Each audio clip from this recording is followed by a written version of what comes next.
Hello, and welcome back to Real Seekers. I'm your host, Dale, the Real Seeker. And today I am bringing you, by popular demand, round three of David Johnson, the atheist, versus David S., the Christian. And I know that you guys have had a couple rounds together going on various issues and stuff like that. You've also had some tit for tats on the SNS boards and that sort of thing. But I wanted to bring you guys back for round three to do a kind of a callback show to the very first podcast I ever did with David Johnson back on Skeptics and Seekers, where we had the Christian and the atheist mention the what they thought were the best and the worst arguments for and against Christianity or theism, and for and against atheism. And I wanted to bring David S. and David J. on to kind of revisit that. In the first place, I wanted to know, is David J., does he have the same list or is it different? And David S., he's brand new. So without getting into the topic right away, I just want to, David J., how are you doing on your end? What's new with you? Oh, too much to list. I have changed the focus after a long break of 4S, so that it's still 4S or Skeptics and Seekers if you want to go old school. The 4S stands for Skeptics and Seekers Sunday Sermon, so there are 4S's literally. And as you know, sometimes I did Skeptics and Seekers Sunday Sermon supplemental for 5S's and different things like that. But it's that much hasn't changed. I'm not changing the branding, just the direction. So initially, when I got started, I said quite publicly that my intention was to deconstruct out loud. I didn't use the word deconstruct because I'd never heard of the word at the time, but that was the idea. I was going through a faith change. It started with a blog called Beyond Religion, and I always said throughout all of my projects, I'm doing this for an audience of one. And I'm happy and surprised and delighted that people have come along to join me, but I'm doing it for me. This is my therapy. You're just sitting in my therapy session. Glad to have you.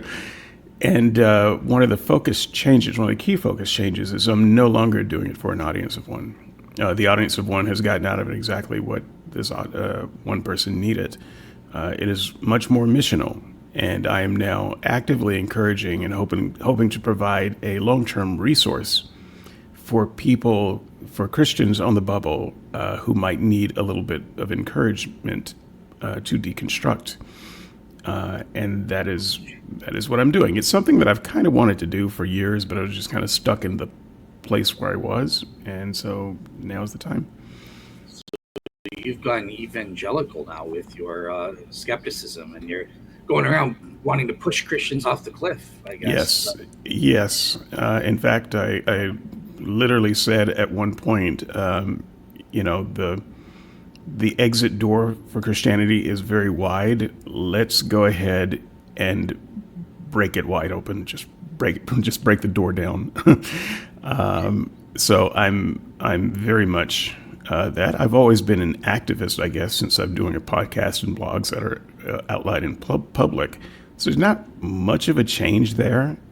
But the only difference is I didn't give a shit. I mean, I didn't give a darn what people did with that information. And now I do give a darn. I do think it's important. Interesting. So hopefully we will have David S. totally preventing you from achieving your goal. So David, David S. the Christian, I want to kind of turn it to you. What have you been up to since you were last on the show? Well, I don't really have much of an online presence, so I'm just living my civilian life, you know. So I don't, in the sense that the, how can I put this? Basically, I'm doing fantastic. I mean, my personal life, I've been in a little bit of pain here recently, but thankfully that's subsided. But nothing major. I mean, there's people that are really suffering. I'm not suffering. Mine's just a tiny bit. So, but I can definitely can definitely understand a little taste of it that some people, some people are going through a lot, and I'm thankful that I'm very blessed in the sense that I don't have any problems at all, compared to what could be going on. So, I'm just thankful to be here, thankful that I'm not in pain. You don't realize what it feels like to not be in pain until you're in pain. And when you're in just a low level of consistent pain, it can wear on you, definitely. So I'm thankful that I'm not going through that. Awesome. Awesome. All right, cool. So, with that said, let's get into today's topics. And just to start off, David S., since you're new to this kind of format of a show, I wanted to start with you.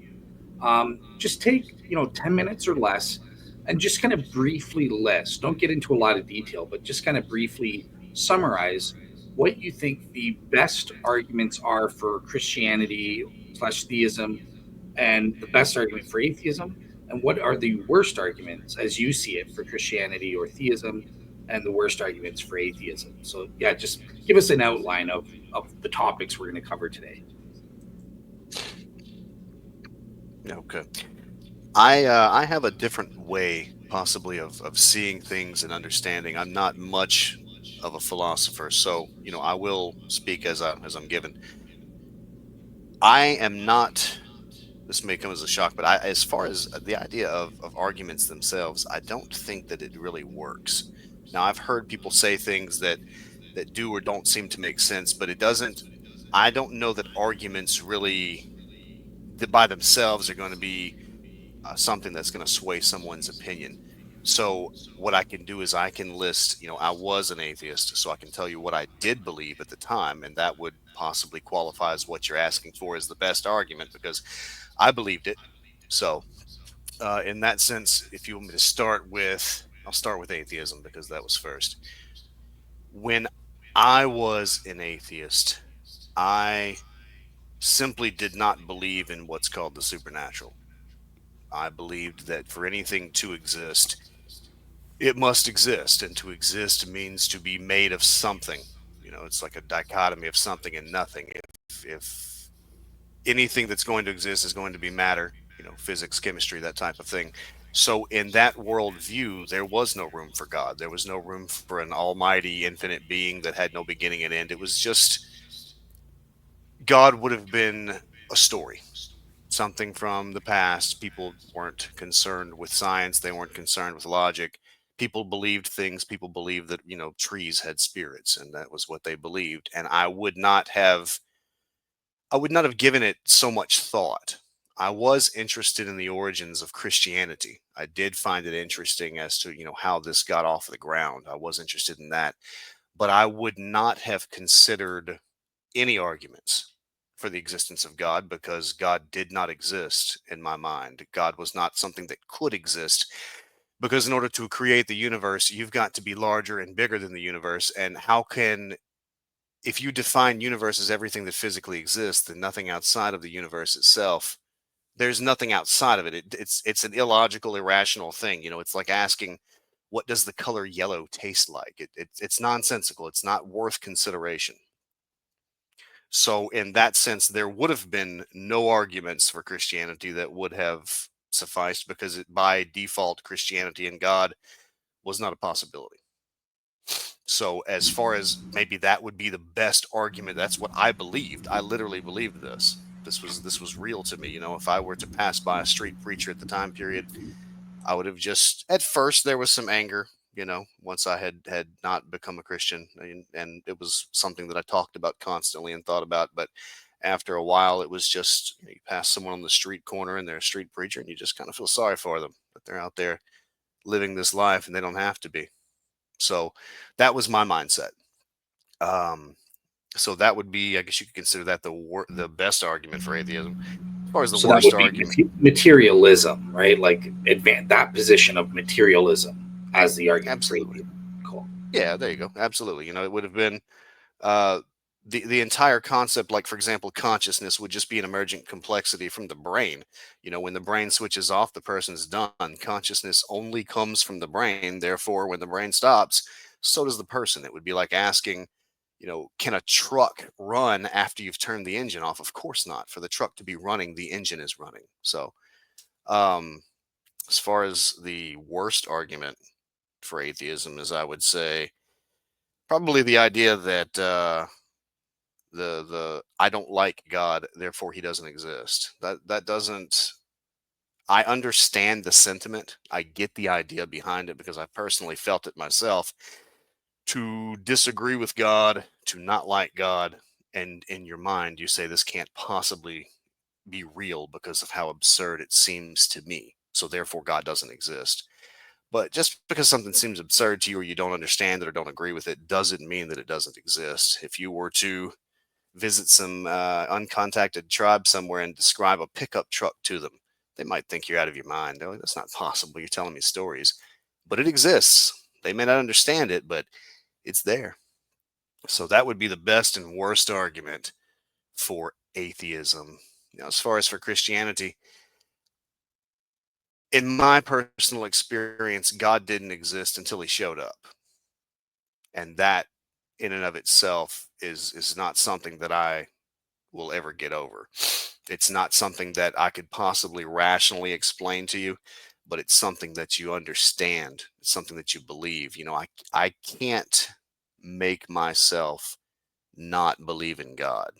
If I wanted to, that's not something that I could, do because I do believe. I do.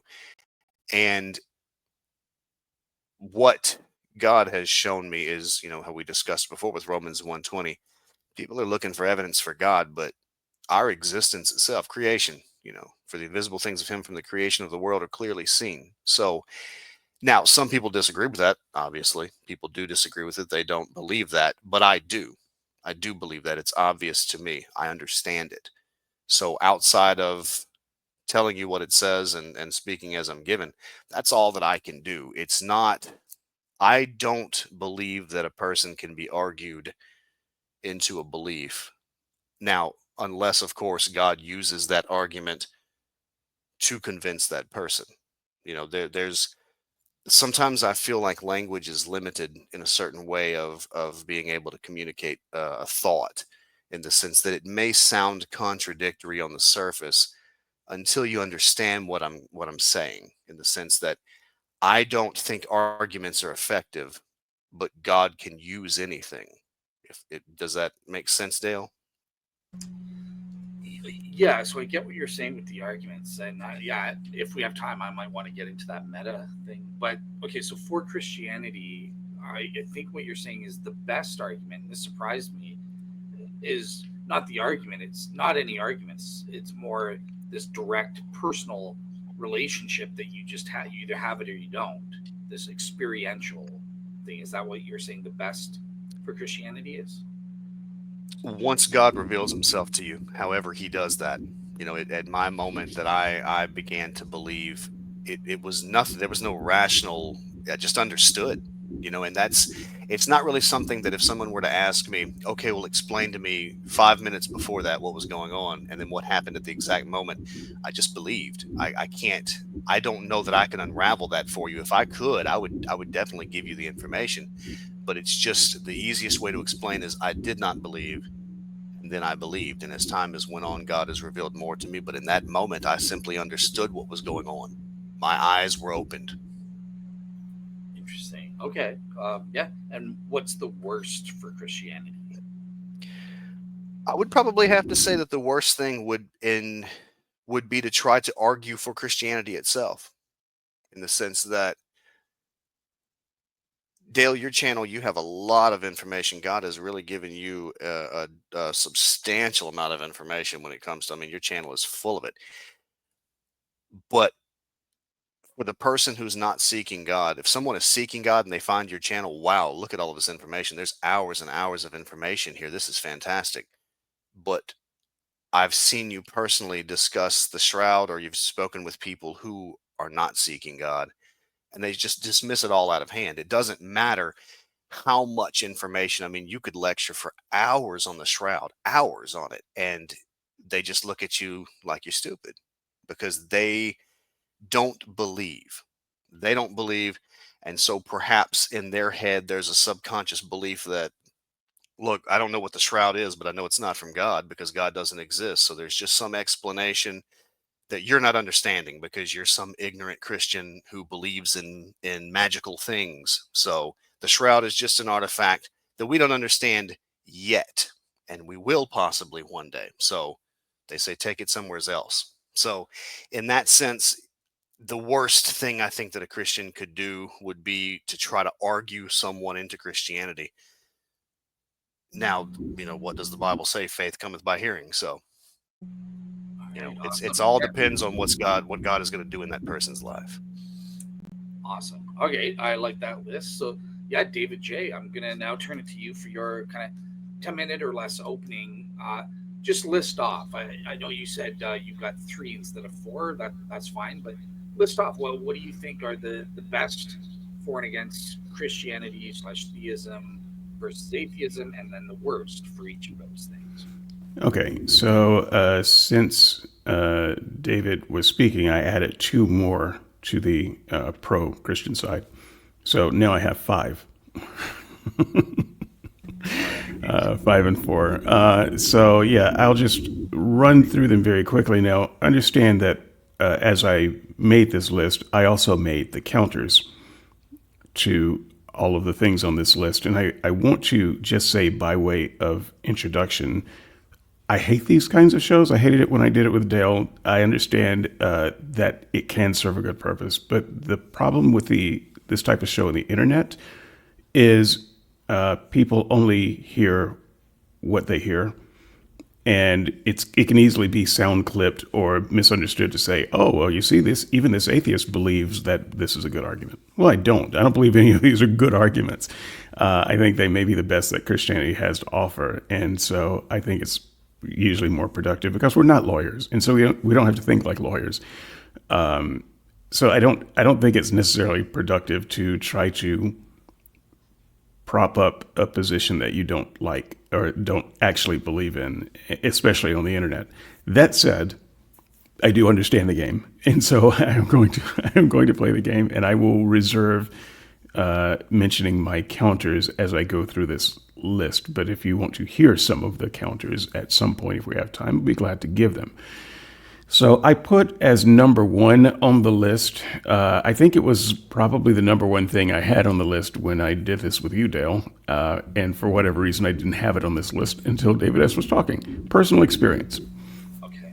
I think the number one reason that is far and away above every other belief in God or Christianity or anything metaphysical is personal experience. Now, also understand, personal experience is not a proof of anything that you can give to someone else.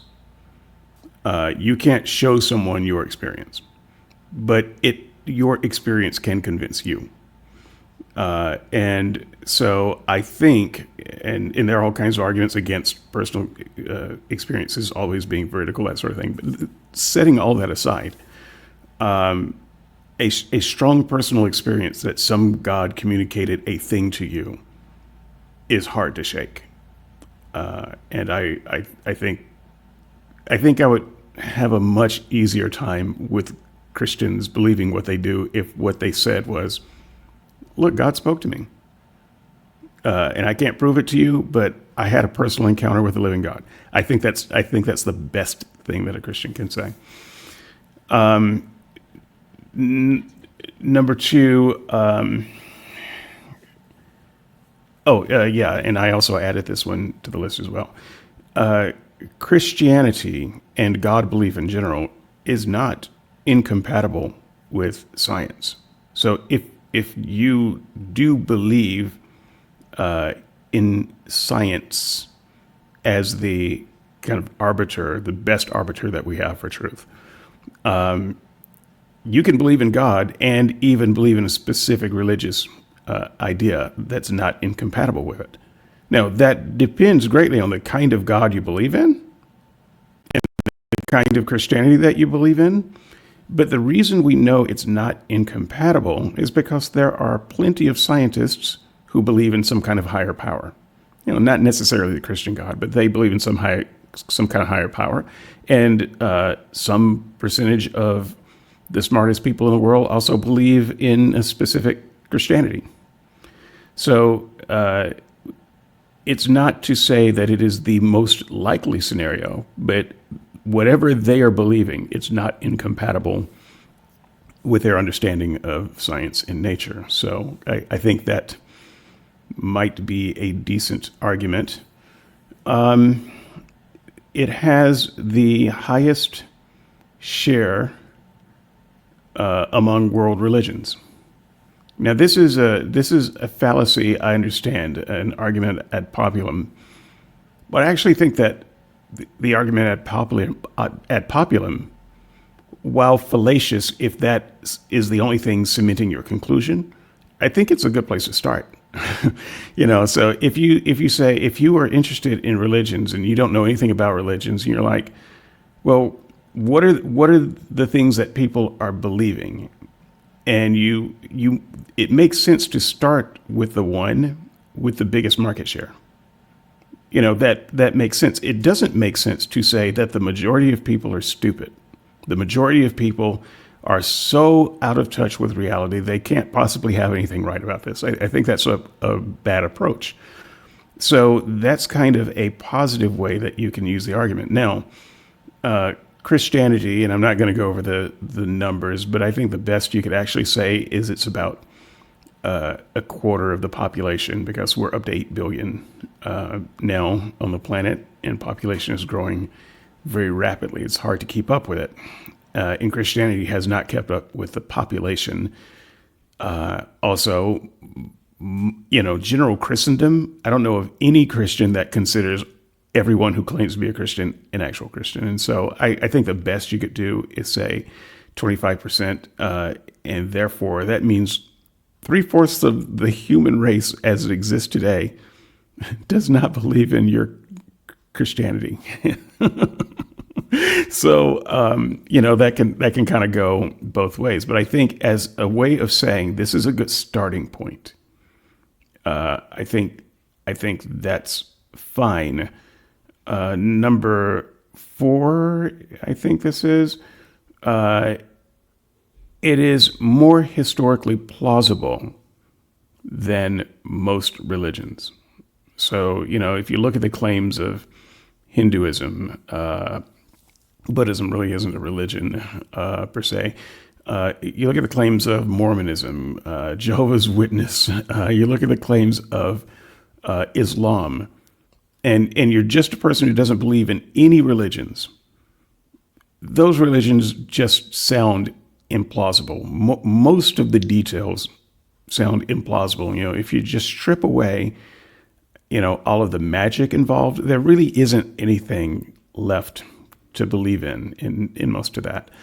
Whereas Christianity, I think Christianity can boast that a lot of what they are claiming sounds plausible because it's written like history in some cases. So even if you strip away all of the magic of Christianity, there's still a lot left that sounds plausible.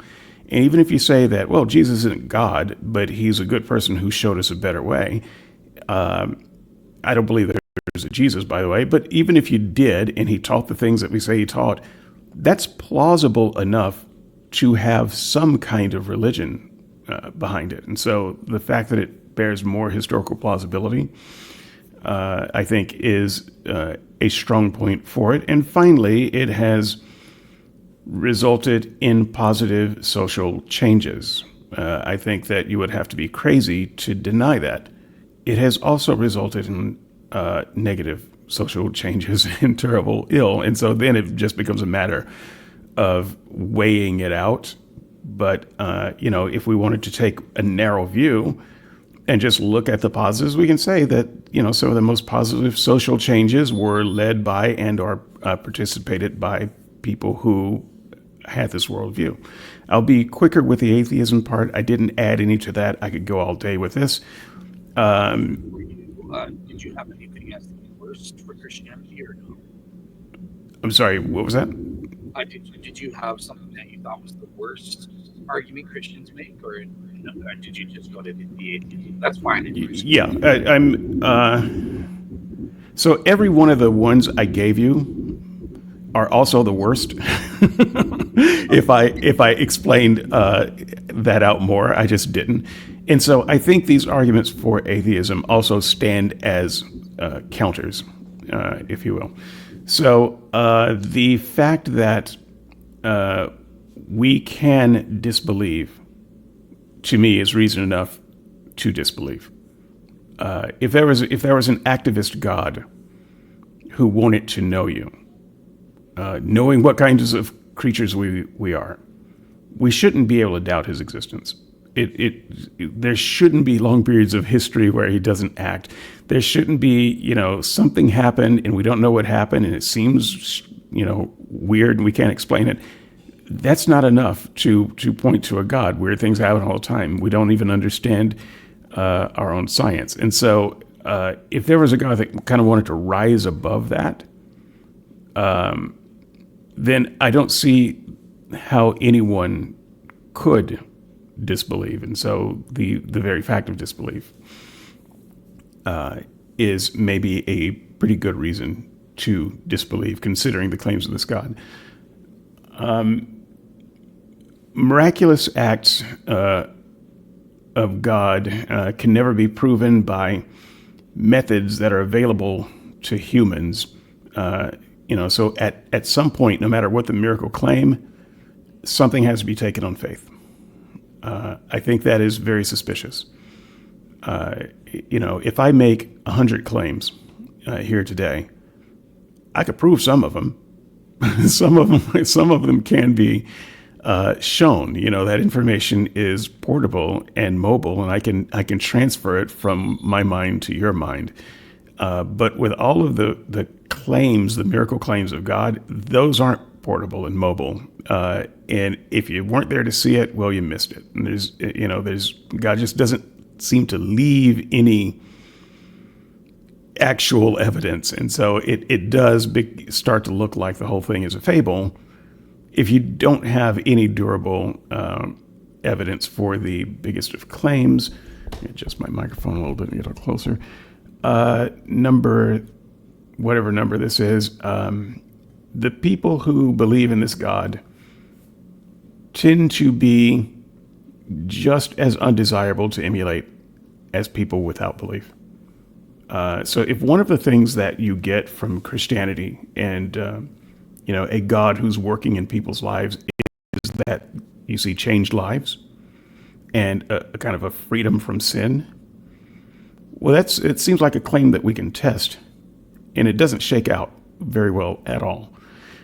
Some of the best people I know are Christians. I will say that. Some of the people that I most want to emulate are not just believers in God, but Christians. Now, liberal Christians, be sure, but Christians. But also some of the worst people I have ever met and heard of are Christians in a way that far cancels out the good. And so if this is the result of some God, it seems very implausible that a God exists there. I was just going to make a joke. I don't think it's fair to bring back. No. Mac's a good guy. I can get very upset with people with strong opinions, like I have, but I don't actually dislike people for having strong opinions. I would actually come closer to disliking someone who had no passion and no opinions. I just don't have any use for that person. They can't actually impart anything to me. So evil suffering in the framework of sin makes no sense in a world where there's a good God. All right, so you really can't end this exploration without that one. Oh, I did add one more to the negative side. So I'll just leave that one there because that one's well trod.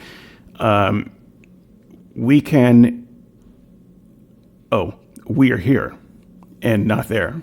And what I meant by that was, if there's a God who wanted relationships with human beings and he created human beings and he's in this perfect place called heaven, he would have just made us there, like the angels. We would be there and not here. And the only reason I can come up with the fact that we are here in this world of troubles and not there in His presence is that God likes a good game show, and so He's gamified being in His presence, which doesn't seem very much like a good God at all. When God wants people to be around Him, like an angel, He'll just create them and they're around Him.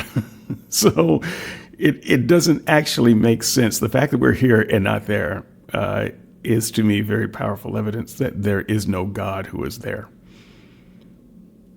Okay. And do you have what's something you think is the worst argument that atheists make? Well, so I would just give a hat tip to David S. if his argument wasn't a straw man.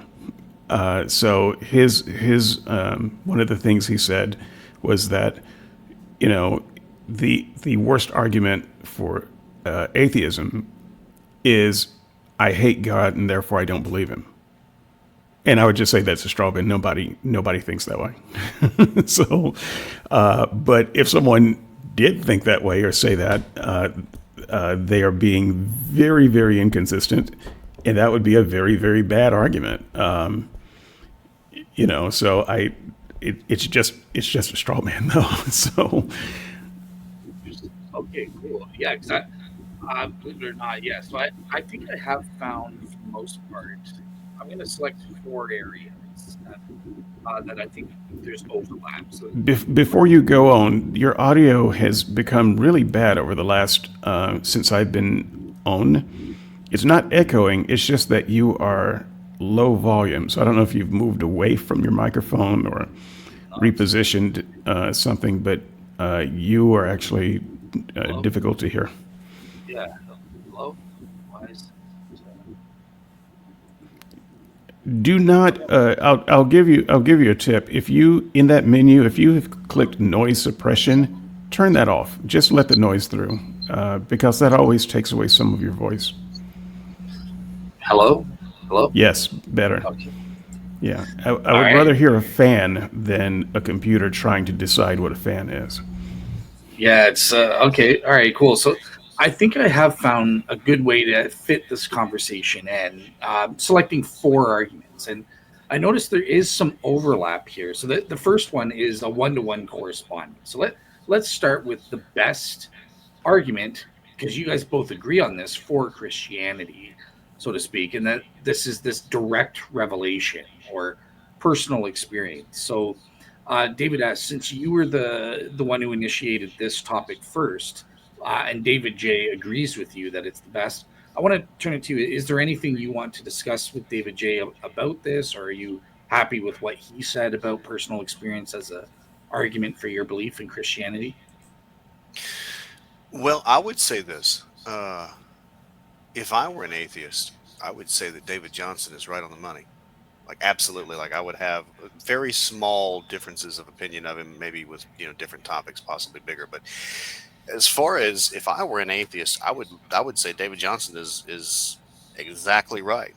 I would. I would say that he's a rational, logical person, and the things that he says typically are rational and logical when it comes to Christianity. I would say that, and I think that is part of getting a little bit of an echo. That is part of my understanding is that there's a verse that I believe fits into this that I want to read. It says in 1 Corinthians 1:27, but God hath chosen the foolish things of the world to confound the wise, and God hath chosen the weak things of the world to confound the things which are mighty. So it isn't that atheism isn't rational and logical, because it is. And that's one of those sound clips David was talking about that says, now, wait a minute, hold up. What did David just say? But understand what I'm saying. Atheism atheism is rational to the human mind, but God is on a different level. And so once you're allowed to understand what's actually going on, as an example, I don't know if either one of you speak any other languages besides English, but if you do, you understand possibly if there was a time before you learned the language that it sounds like unintelligible noise. until you understand the language, and then you understand that it makes sense. There, it's not just noise that you're hearing. These are words. English would sound to someone who doesn't speak English unintelligible. The same thing is going on here, is that this is a question of understanding. So for me personally, God has used numbers, number patterns in the Bible, and I can explain these things to people, but to some people this sounds possibly schizophrenic. Now, I don't believe that. I believe that there's an absolute, these numbers serve as a language, but to people outside of the understanding of this language, it's just noise.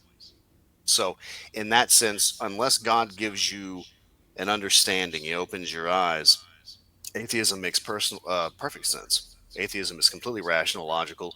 The human mind agrees with what David has said. And that was when I know he mentioned earlier about the people saying that they hate God.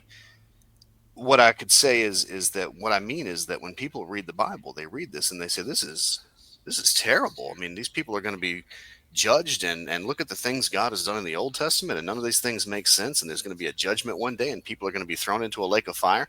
I don't believe this. I hate this. This is crazy. And that does make sense to the human mind. People agree with that until you have an understanding that, okay, God is real. Therefore, his ways are higher than ours. And just because I don't understand something or agree with it, it doesn't mean that it's not true. I have to trust God even when I don't understand, just like with Abraham and Isaac. I don't know exactly what was going through Abraham's mind at the time, but God literally told him to do what he told him to do.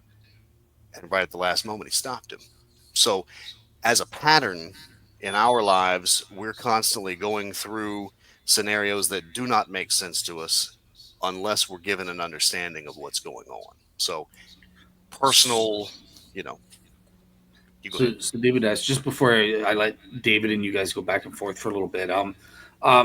So the nature of the personal experience and the direct revelation for you, and you recognize it's different for different people, but for you specifically, it took on this form of God revealing these mathematical patterns, and that's what you're saying there as your personal experience. Just before we give it to David J, do you want to very quickly just outline maybe three or so of what these patterns are that you think are convincing, just so the audience knows what you're talking about? Well, it would take a little bit of time. One of the easiest ones for the Bible is, this is a personal. I'll give a personal one for me, but you can possibly ask later. There's other patterns that we've talked about before. However, you want to work that into the conversation. There is, if you take English, A is one, B two. In alphabetical order, the numbers correspond. Like A is one, B is two, C is three, D is four.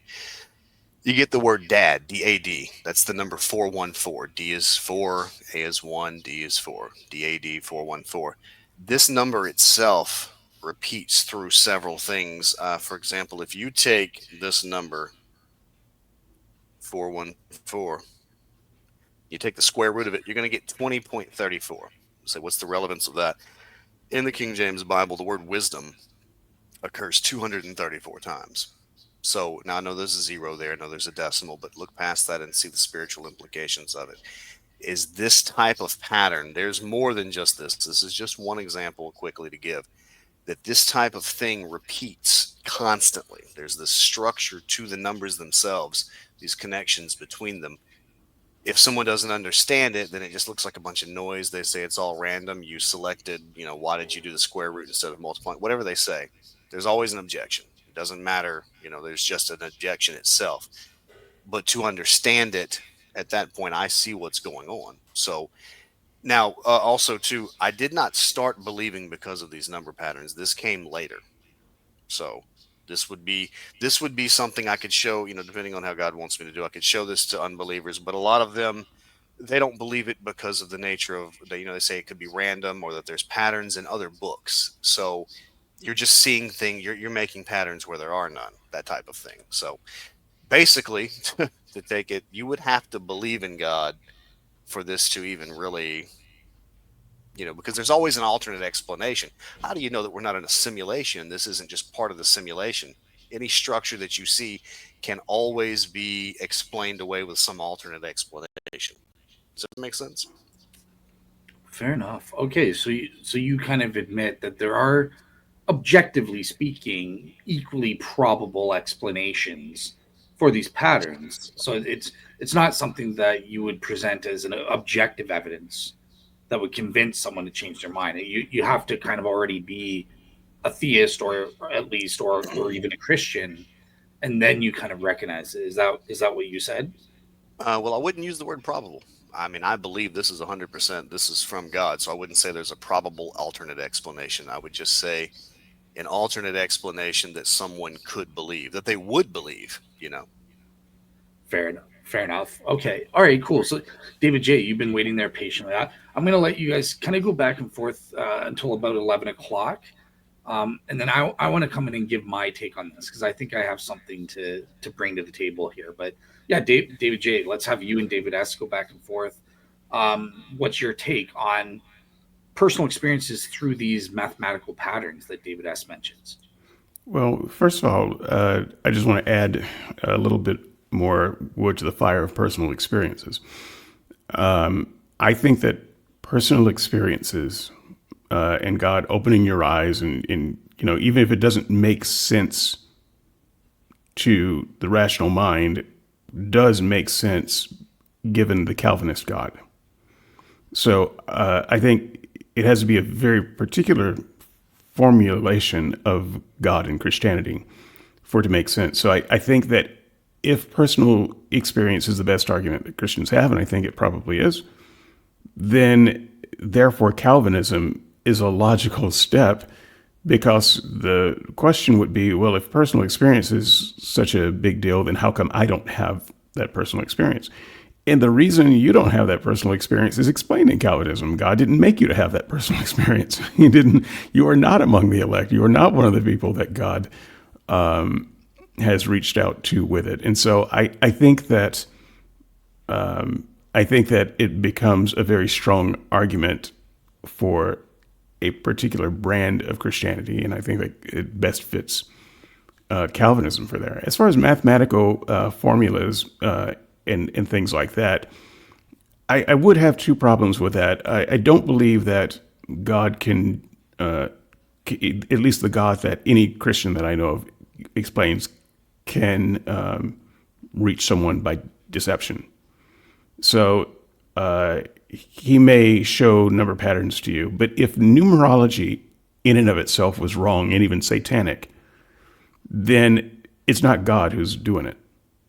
It's like suggesting that it's okay that God reaches people with a lie or with something that's sinful, something that's contradictory to, the nature that he has proclaimed. So it can't be just any pattern. And so you would kind of have to show that numerology is, in fact, a way that God would reach you, that it is a true thing and not a demonic thing, as many Christians believe. And so I would say that there are some limits on how God can reach you. And then the other thing is, David, you mentioned that disregard the decimal, disregard the zero. But this is math.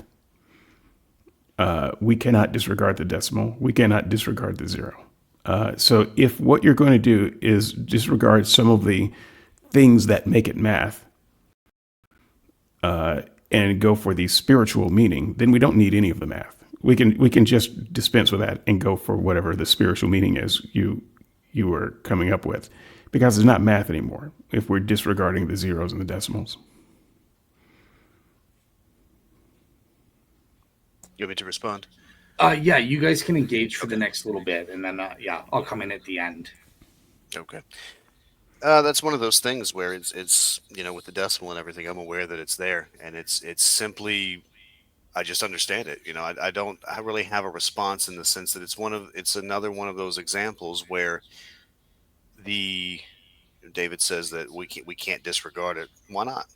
I see it. I see that it's there, and I can give you more examples that maybe don't have a decimal. But does that really matter?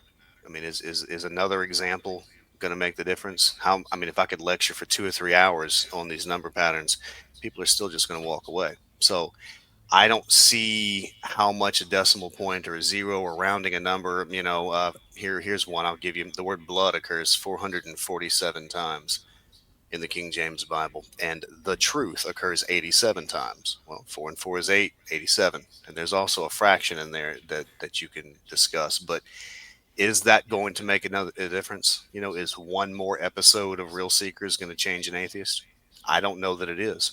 And I don't want to sound negative or anything like that, because I believe that God can change people, but I don't think that an argument from me, I'm going to change anybody's mind. I can do what God wants me to do and speak and say what he wants me to say, and then God does the work of opening someone's eyes. But as far as me making it rational and making it logical, here's another one of those sound clips possibly. David's right in the sense that it is rational and logical possibly to believe what he believes, because he believes it. He's telling you what's rational to him. I don't think that he's lying. So, in the sense that he believes this. So if it is rational and logical to him that a decimal point or a zero in a number then means it's not that number, that's rational to him, how am I going to talk him out of that? Well, you could at least use examples that don't have those kinds of things. And I've listened to you do this for a while. I know that you have examples where you couldn't make an easy objection like that. And so if you're trying to convince someone, you need to at least eliminate the examples that make your argument look bad. I can't go with a mathematical argument if all of the examples are mathematically unsound. Well, I don't. How can I phrase this? Because I don't want to say it the wrong way, but I'm not trying to convince anyone. I think that would be a mistake on my part, trying to convince someone other than I can tell them. I can give my testimony. I can witness to people. I can tell them the numbers that are there that God's shown me. But as far as convincing someone to make them believe, I can't do that. I can't make anyone, I mean, I could make a YouTube video where there's hours and hours. I could give you a link to someone who's already done it. And, but is that going to change anything? Well, it makes the argument easier to engage with. So, you can at least have a discussion. If your argument was based on believing that 1 + 1 is 3, it may be true to you, and maybe God revealed that to you, but I don't understand that. And so all I can do is just kind of nod politely and shrug my shoulders. There's nothing that I can do with that. And so if you're presenting a public argument for at least why you believe something, and you have examples that aren't 1 + 1 is 3, maybe using those would be better. You could, how about this? If you look in the Bible, all forms of the word cross actually occurs 29 times.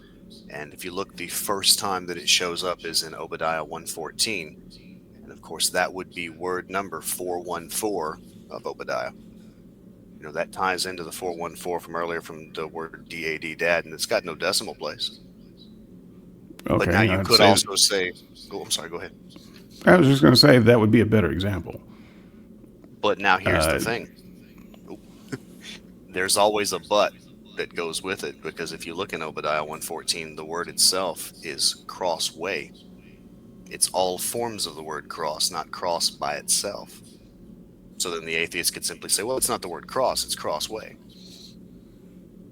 Well, right, but then that would be a different objection. At least it wouldn't be an objection based on the easiest thing to detect, which is the mathematical numbers.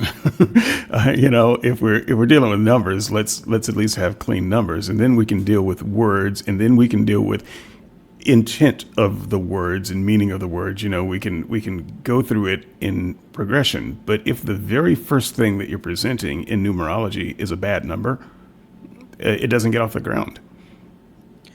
You could also say, interestingly enough, with that 114 number, if you look in Genesis 3:1, where the serpent shows up, that's the first time that he speaks. So the first time that the serpent speaks, he says 14 words.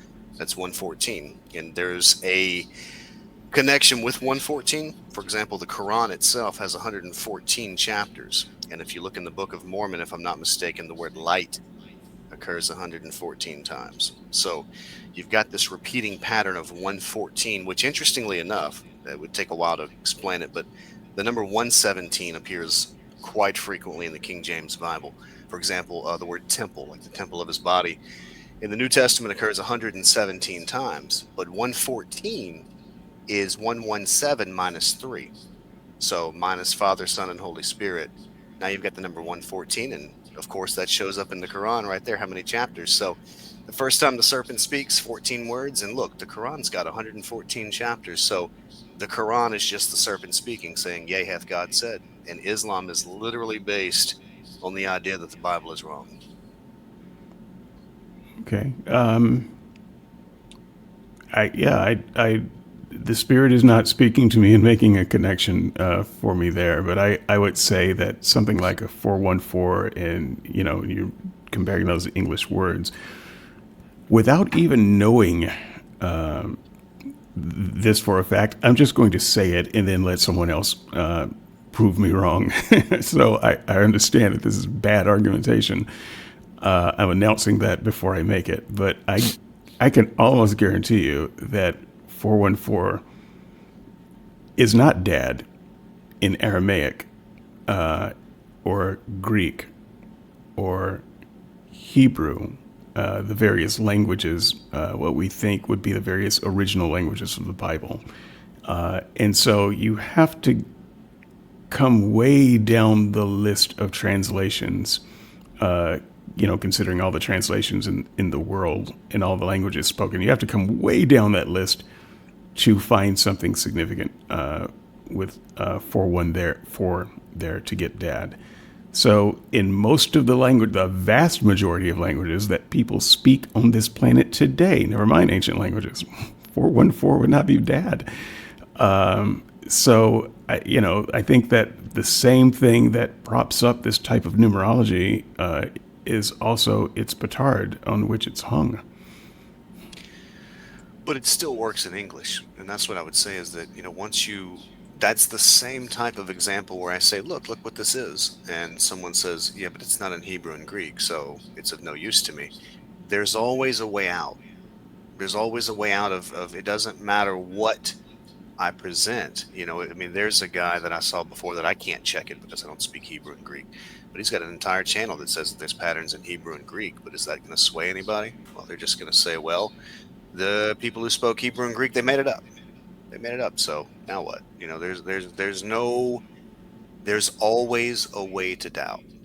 No, I'm not saying that. I'm sorry. No, sorry. Go ahead. I'm not saying that there. Oh, okay. I'll let you have the last word, and then I want to come in with some stuff. Okay. I'm not saying that there aren't patterns. I mean, there are patterns in War and Peace. So there are going to be patterns in those languages, but now they're going to be different patterns. And so your 414 is meaningless in, say, one of the Bible's original languages. And so you've got to, find some patterns there that would make it work. The real key to my objection to numerology, and I think a lot of people's objection, is that it requires a prior commitment that numerology means anything. It's not that you can't find patterns using it, but like I said, I can find patterns in War and Peace. I can find patterns in, whatever satanic Bible you come up with, saying that Satan is dad. I can, the thing that makes numerology work is that someone has to believe in numerology. That's the thing, is it all comes down to faith. You can actually, interestingly enough, if you take the word pattern and turn it into numbers and do the square root, you get 414. Okay. You do. I believe you. So it's just one of those things where you keep seeing it over and over, at a certain point. But like you said, or the idea is that if you don't believe, it doesn't matter what you see. Okay, so I kind of want to step in here, because I kind of want to make some progress for the audience, and I'm mindful, David, Jay, I hope you'll be posting this up on SNS for people as well. Um, so, Try and stop me. excellent, yeah. So David S., I want to start with you, and I want to try to help your case here on, because this is under the category of personal experience, and the only way I think this works, the appeal to this numerical patterns, and I think if I was listening very carefully, you said this is not an objective thing. It's not gonna influence unbelievers. So you've kind of conceded that. I think what you're really saying is that, look, when you see these patterns, that's why you give me or David J. You give us the experience of saying, here's a pattern. Look, here's another pattern. Look, here's another pattern. But then for you, what happened is the Holy Spirit used that experience and produced what philosophers call a properly basic belief. What you are calling knowledge, right? You're just saying, like, look, I just knew and believed that this was true. When I was confronted with this evidence, the experience of finding out this pattern about dad or whatever it was, the Holy Spirit confirms and authenticates this is designed by God. These patterns were designed by God because this is God's word, or Christianity is true, or whatever the content was. Um, would you say that it's this properly basic belief? And just to define that, so you don't think I'm speaking philosophical mumbo jumbo, basic belief just means, look, it's not a logical inference. We're not making an argument and deriving a conclusion from a premise or something like that. It's a basic belief that just pops into your head, so to speak, but it's proper, right? It's proper with respect to knowledge. Like it's actually a basic belief that is something is true, and it's almost like it's directly attested to in your spirit, in your mind, by the Holy Spirit. Would you say that is really what these numerical patterns do for you? Because if it is, then I can get on board with you. Again, you may be lying because it's subjective. So I don't know if you actually had this properly basic belief. I would tend to believe you based on testimony. But just so the audience knows, is that really what you're getting at? What I've called this inner witness of the Holy Spirit? And in your case, it's on the base. For some people, it's grounded in the experience of seeing a beautiful sunset, or music, or reading the Gospel of John. For you, you get this when you see these patterns. Would I be correct there? Well, I believe it. I don't know how else to if anyone, I wouldn't want to accuse anyone, but if anyone's listening and they don't believe me, like, I really believe this. This is not I without sounding blasphemous, I would not be a Christian if I didn't believe. I would agree with David about Christianity if I were not a Christian. I mean, does that make sense in the sense that, what did Paul say about, that if Jesus wasn't resurrected, we're the most miserable? I don't, it's much easier not to be a Christian, to just live your own way. So I really believe this. Sometimes when these patterns will appear, they're it will just appear to me to search for a word or to see a connection somewhere. It will simply happen. There's not really much of a way to explain it other than I'm there and then the thought comes to me. It's not, I didn't Okay. make this up, if that makes sense. Okay. So are you using the word belief? Because as a synonym for knowledge, if you really mean, when you use the word belief, if you mean knowledge, then I would agree with you that, like, yeah, what you're saying could be true, and there's nothing me or David J. We're not privy to your properly basic beliefs. I can't disprove it or prove it or anything like that. But if you're just speaking of actual just belief, that alone wouldn't be good enough. I mean, you admitted that you think David J. sincerely believes some stuff, but he's wrong. They're false. He doesn't have knowledge. So you would need knowledge, not just belief. So just to clarify, when you use the word "I just believe this," do you kind of mean it in the sense, like, I know this is true? I just know this pattern is from God. Is that what you I, mean? let me. There might be an easier way for me to give me just. I want to search. There's a. I know it's going to take just a second. I'm not trying to be obnoxious. No, no One worries. second. This might explain it easier for you. Let me see. It does seem like what Dale has described as properly basic belief, which it seems like he's even making some, maybe bending that a little bit to get to a conclusion, is correct. It seems like he's describing what you are describing, David S. And so I would think the same thing that Dale is thinking there. What I will say when it is my turn to speak, and I'm just trying to fill some silence while you look up your thing, is that it would still not be enough. It would be like God saying that God uses necromancy to validate his word. Now, we know that in the Bible, God would never do a thing like that, right, Saul? God would never allow someone to do actual necromancy so that the person that they woke from the dead would preach them the gospel. So if we would immediately say that if someone says, "Yeah, I practice necromancy because God communicates to me that way," what you would say as a Christian is, "No, that's not God, that's the devil." The word believe and the phrase I know both occur 143 times. And so I use believe and I know, the same. I would find it strange to see someone say, "Oh, I believe X." And then I ask them, "So is X true?" And they say, "Well, I don't know." If you believe something, you believe it. To really be convinced, like I am convinced that this is from God, I know it. And to David's example that he used, people shouldn't engage in necromancy, and just like people shouldn't engage in numerology, but when God raises people from the dead, that's different. Just like God encoding numbers into the Bible, I'm not making the patterns up, I'm just seeing what's there, what God did.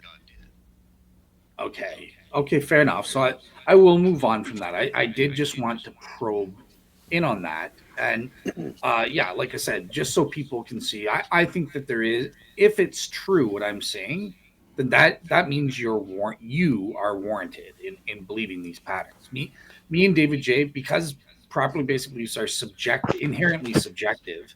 Look, I'm agnostic. I don't know whether you actually have knowledge or not. Maybe I might believe you based on your testimony or something like that, and say, well, it's more probable than not. I don't think David S would lie, or be like Mormons or something like that, who would lie about a burning in the bosom or delude themselves or something like that. But yeah, that's where me and David, we have no direct access to that evidence. It's something that's purely subjective, and the evidence for us is just on the basis of your testimony. Are we warranted in believing you actually have warrant for this, for your knowledge and stuff like that? But you yourself, you actually do know, and that would work if it's true. And so that's the only point that I wanted to make on that. But David J, I kind of want to turn to you and address a couple things and try to help David S, because on an objective front, so David S mentioned you guys were having back and forths, and I'm glad I did go back to the old SNS boards and look at some of the conversations you guys had on the patterns. And unfortunately, I couldn't find it for this show. I guess it's like really, really far down or something. But I was happy to see that David J, beloved Darren Lute, and Anthony 66, they're all William Dembski intelligent design proponents. Because in raising your objective objections to David S's numerical patterns, you were affirming specified complexity and using that criteria and David S's inability to prove the fulfillment of those criteria as a way to falsify his claims that these are divinely designed numerical patterns. So basically, you were the point here is that you were looking for a framework or a method that would provide someone with objective means of warrant that works for anybody, whether you're an atheist, whatever. If you're looking at these patterns, You can apply these criteria and know that, yeah, these are actually designed, intelligently designed, or, well, no, these could equally be explained by random chance. Now, first of all, before I get into and demonstrate this claim, do you have any just sort of general response to the fact that, am I correct that that's what you are looking for? If you're going to believe on the basis of these patterns, you need some kind of objective method or standard by which we're going to judge. So, with an objective measure and standard, that does not mean that I would believe it. That would just mean that I can examine and converse about it. And furthermore, I don't disbelieve in specified complexity. I disagree with Dembski on how he would apply it to come to certain conclusions. But logic itself is based on a type of specified complexity. Otherwise, there would be no logic. Or without logic, there would be no communication. Language is specified complexity. The fact that you want to go to a grocery store requires specified complexity. You decide how you're going to get there. You decide, are you going to walk? Are you going to drive? Are you going to take an Uber? How are you going to, acquire a car to get there if you need that? Are you going to learn how to drive? Yes. Are you going to go on a certain route? Yes. It's all specified complexity. And so using that to then say, then our I as it exists now is specified complexity, that would be a very different thing. That would be to claim that there was a specific design intended to create our current I. And I don't think that you can do that any more than you can look at a puddle and say that, well, this is a very specific puddle, and therefore someone intended to make a puddle this deep in this shape. So, yeah, in a very generic way of specified complexity, we couldn't even have this conversation without it. Otherwise, we'd just be making grunting noises. That's not, for language, that's not specific enough. So, but it is, right? Like, so if you think of the like if you think of the example of the eye, that's basically you just saying, well, look, the eye, because of naturalistic mechanisms through evolution, in your beliefs. Obviously, Dembski denies this, and that's where the debate is. But let's take the strictly naturalistic evolutionist view.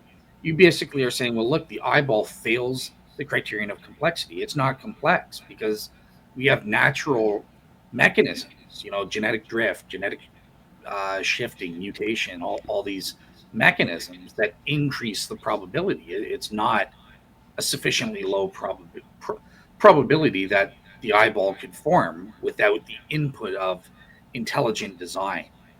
But I want to apply, I would put forward that specified complexity is the perfect way. It's even easier than applying it to evolution versus creation because, look, these are math patterns.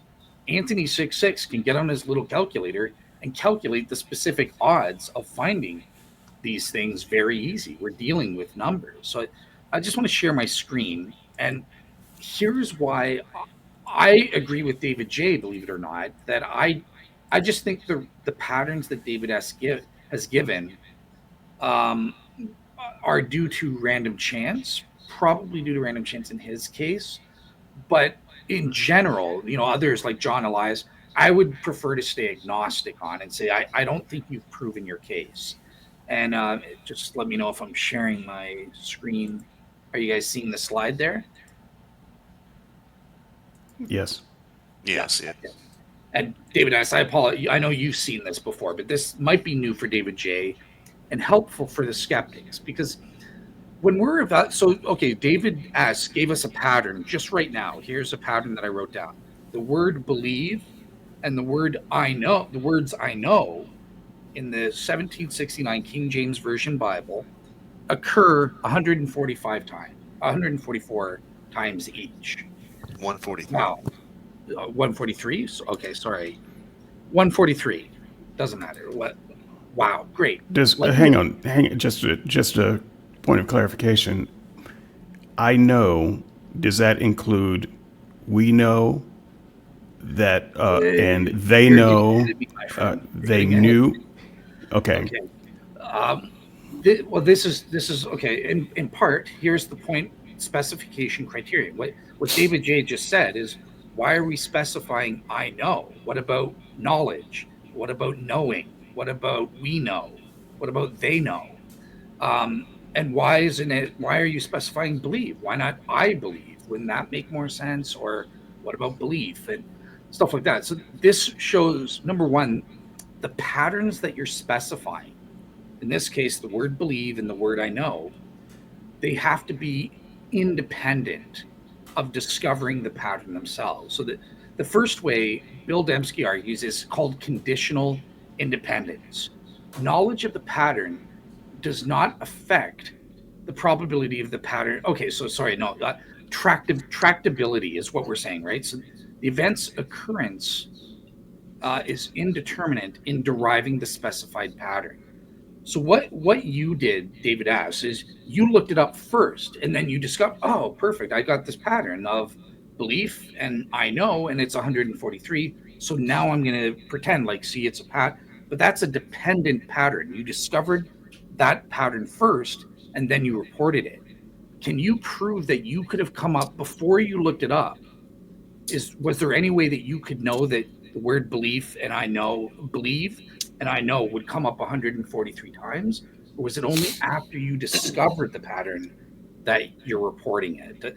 So that's the first way that it has to be independent. Does that make sense? David asked, first of all, just for the audience, could you have predicted this in advance that you would have gotten these two words 143 times?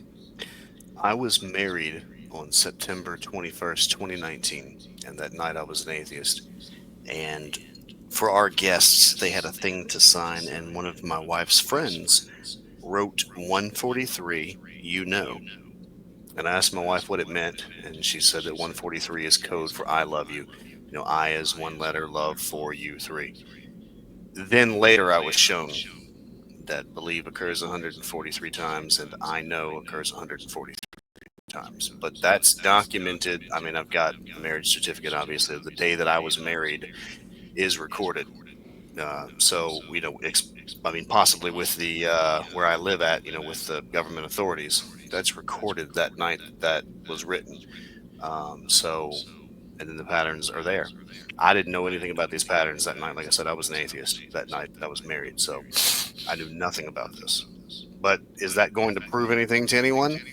I mean, that's, you know, that's one of those things where if you you know, if you don't believe, you don't believe. I don't see how specified complexity is going to get you to this, because I don't see how you can factor everything into this equation. Does that make sense? Like, as in, God can do what he does, and there's no way that you or I can dissect this other than to see what he's done.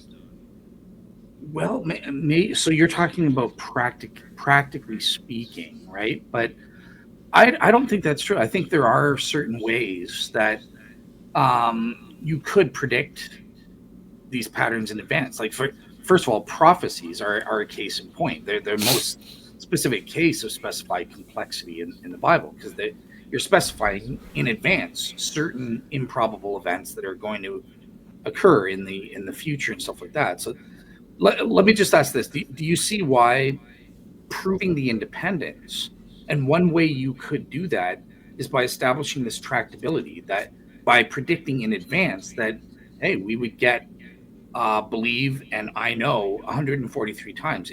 If you could have predicted that in advance, that would be very significant to me and David. I think we would pay attention and go, okay, that's interesting. How the heck did you get that? And Absolutely. It would be of interest to me if, for instance, even in this conversation, you know, someone says something and you don't know the numerological value of it, but, you know, it comes into your head. God gives you, 147. Well, the thing you said is the numerical value is 147, and the word false doctrine appears 147 times. If that just happened to you without you going to a source, and we only went to the source to verify that, I think that would be very interesting. Now, I might decide that you are simply a mathematical genius and you've read all the combinations and you have a computer-like brain that can put all that together. I don't believe that right now. But if you could demonstrate that, I would at the very least believe that, and maybe more. Gotcha. So and that's where it leads into the complexity criterion. Is it complex enough, or is David S just some kind of mathematical genius? But the point here with the specification is that these patterns need to be objectively proven to be event pattern independent, right? So that you can derive the pattern without knowing what the event is. In this case, that there is this pattern in advance. So, and that would be an objective way of establishing this, right? So that would confirm the specification. But then there's the complexity criterion. And again, David S is well familiar with this. And I've asked even John Elias, who's an expert and a mathematician from what I remember, if I'm remembering properly, he's got some expertise, like Anthony 66, in mathematics. And even he admits that you can't prove this, what's called the saturated probability. So if you see the equation down here, this is a mathematical equation. Everybody I remember using this back when I was doing finance, right, with mortgages and stuff like that. So it's 1 minus, in brackets, 1 minus p. So this is the simple probability. This, so for example, with a number pattern, what are the odds that you would get this a multiple of 7 pattern as a multiple of 7 in the Quran? Well, it's 1 divided by 7. That's the p. And if you have 100 multiples of 7, okay, then you go 1 divided by 7 times 1 divided by 7 times 100 times, basically, and that gives you this value of p. But that's where people who use this numerical patterns end. At most, they just give you the p-value. But you have to take into account the probabilistic resources, right? So there are two types of resource. There's replicational probabilistic resources. So that's the number of replications you get, right? So this is referring to the n in the equation, right? So let's say we ask, what's the probability that you would roll a 3 on a normal die? Okay, it's 1 divided by 6. That's the p, right? But what's the probability you would roll a 3 on a normal dice, given you get to roll it 3 times? The n equals 3. That increases the probability because you have additional replicational resources. Hopefully I'm making sense to everyone. And the K, this is where John Elias admits nobody's ever calculated this within the numerical pattern experts yet. This refers to specificational resources. So basically, it increases your odds. If I say, well, what are the odds you'll roll a 3 on a normal dice or a 6? Okay, so now you've got 2 specified hits. Okay, so that will increase the probability again, right? Because now you have a 1/3 chance of getting a hit, either a 3 or a 6. So very simplistically, that's when we're calculating the complexity. This is the mathematical equation. Everyone with a PhD in mathematics will agree this is what you need to calculate to prove that this thing is improbable in a sufficient degree to prove that it's not due to random chance. And obviously, whatever this saturated probability value is, you have to compare to the probability bound for that type of event. And that's where you measure. If the saturated probability is lower, I might be getting a little bit too technical here, but okay, so let me just say this. With respect to the numerical patterns here, right? So in the first place, we have various specificational resources, right? Because you have to establish, why are we specifying believe as opposed to belief or I believe? And I know instead of knowledge, knowing, know, and stuff like that. So it seems like because you're just kind of randomly taking whatever's ahead, you haven't proven your specification here is meaningful. It's just random and arbitrary. And for that reason, you have more specificational resources, which increases the odds to whatever it is. Um, there would also be replicational resources, I suppose. I mean, so you said this was the number of times it's mentioned in the New Testament. Okay, well, what about if we include the Old Testament and include both that as another test or something like that?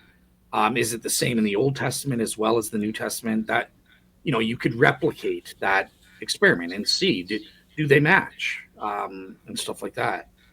Or sometimes patterns are found in specific. You mentioned something, I didn't write it down, but something was found. A pattern was found specifically in Obadiah. Okay, but why is that? Why is that book relevant? Like you could have found that in the other 65 books, and you would have counted that as a hit. So you have 65 or 66 replicational resources there, which again increases the odds of getting that pattern.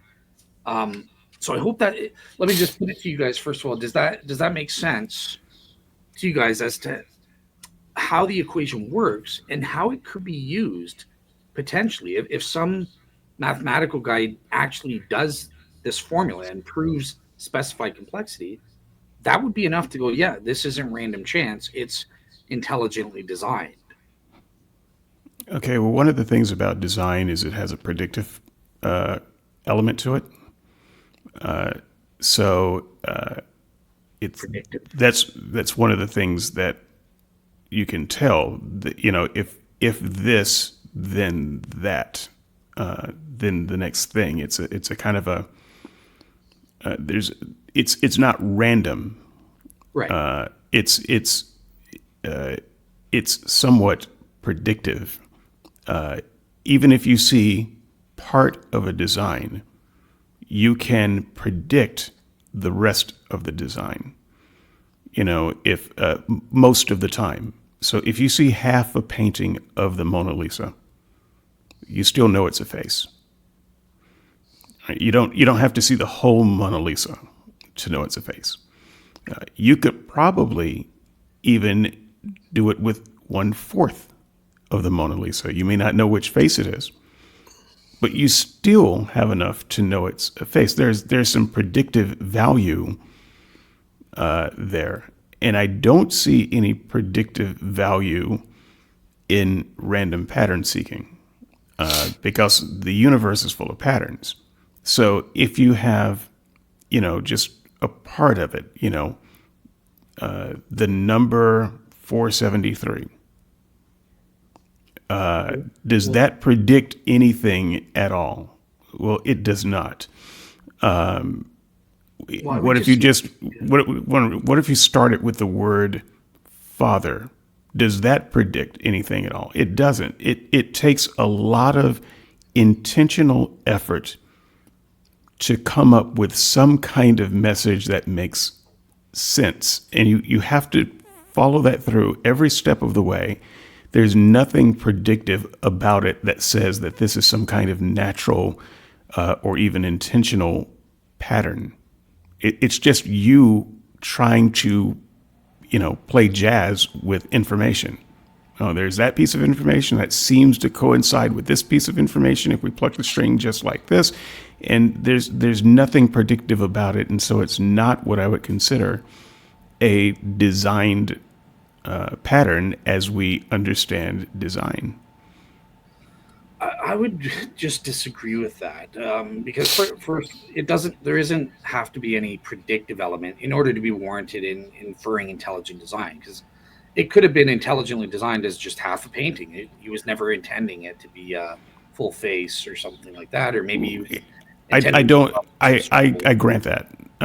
So there could definitely be objections to that. I'm speaking in generalities here. Yeah. So normally, if we see a half a painting and what we see is half a face, we can predict that there's a whole face or most of a face, and or at least that it's a face that we're looking at. That doesn't mean that it's 100%. But if we're talking about probabilities in things worth believing, I think it's pretty good money to say, yeah, we're looking at a face. Okay, so let me just end here with David Jakes. I did that kind of thing mostly for you here. Would you agree that now that I've kind of given you a crash course, that specified complexity is a good set of criteria to apply to David S's math patterns? And if so far I've inquired of the experts, David S was on with me with John Elias, and they've come or nowhere. No one's tried to even calculate these things, let alone establish the specificity and stuff like that. But if they ever did, I would become a believer. I think that would be enough to prove intelligent design. And from there, I think we could argue, well, who was that designer? It's obviously God. No human beings put in the patterns that David S is talking about. I don't think that's a Well, rational. I disagree with that completely. Paul. Absolutely. Someone, if I were writing a translation of the Bible and I wanted, and I put in a code so that every 13th letter, you take that out and then you run it backwards, and then it says the God that you believe in is actually the devil. I can absolutely encode that pattern into it. That would be trivial for me to do that, and it would be further trivial for me to encode other patterns That's a into good it. that's a good point. And look, it's gematria, and this does exist. So there are simplistic, basic numerical patterns that they human beings did on purpose. So you're correct there. But I think the totality, it's impossible for any human being to have even thought of and come up with the totality of the numerical patterns that David S. Points to. It's I just agree. impossible. I agree, but you would also have to show something special, not just specific. So let's take all of the patterns that David S. can come up with. That, in fact, even better numerologists than David S. I'm sure that David S. would say that there are people even better at it. Oh That's yeah, fine. yeah. Take all of those patterns. Let's see if we can run those same patterns with an equally long book, any other book. Not having done it, I won't say that you can, but I would guarantee that you can. You absolutely can. And if you take, like, I don't know, the total number of anything on the planet or the total number of anything in the universe, say the number of known galaxies, whatever that is, you could come up with all kinds of patterns. They'd be visual patterns, like, for instance, astrology. They could, if you somehow mapped on the various alphabets of the world to the star configuration in any given telescope, you could come up with patterns there. And so what you have to show, not just that there are a bunch of patterns that seem interesting, but there is something very specific about this that is different from all the other things that you could draw similar patterns from. And that has not been shown because it can't be shown. But I think that would be a part of what you would have to show, not just that you can get a large number of things and then get patterns, because I can get those same patterns out of anything else with large numbers. Yeah, of course. That's why you need specified complexity to be fulfilled, because otherwise it's not indistinguishable from random chance and stuff like that. Okay. And I've spent more time on this than I wanted. David S. was right. He said we're going to spend most of the time on this, but just very quickly, David S. mentioned to me something beyond the specified complexity that I just want to get your quick take on this, David J., as another potential objective method for applying to David's patterns to see if they're from God or not. And he claims that um, when he applies his little math website or whatever he's using to get these patterns to the Quran or to the Book of Mormon, he gets numerical patterns that are conducive towards Satan and demons and bad evil stuff. But the Bible, he says, is unique, and they don't have any of these patterns and stuff like that. No, I'm scared. I don't think David S has done the It's work to. not true. Paula White, I posted a video in that conversation where Paula White, advisor to the president, televangelist, fraudster, everybody knows it, used numerology to show exactly how much money God was telling her followers to give. Okay, there was absolutely nothing about her methodology that was worse than David S.'s methodology. But she came up with that pattern that was conducive to what she wanted. And I guarantee you that if I gave a darn, I could come up with all kinds of patterns that say God is the devil. It's not, when there's no methodology to constrain it, I guarantee you, I can come up with that pattern. It would take me 5 minutes. Yeah, and to be honest, so in fact, I think that is the Achilles heel, because even David S and I, we were communicating by email. We discovered some patterns pretty quickly, or at least one pattern pretty quickly. So, but I just wanted, as a methodology, I just wanted to say, do you think that would have worked if the Bible is in fact unique in this way? Would that be enough to convince you that, yeah, God is behind It would be far more interesting, and it would be worth studying. I would say that. Right now, it's not even interesting enough for me to talk about, and I only do it out of courtesy to you. Fair enough. David S., I just want to bring you in, and then we will move on to the next topic, because my gosh, we've used an hour and a half on this, but it is interesting. That, by the way, that was predictable, and was in fact predicted. So, Fair enough.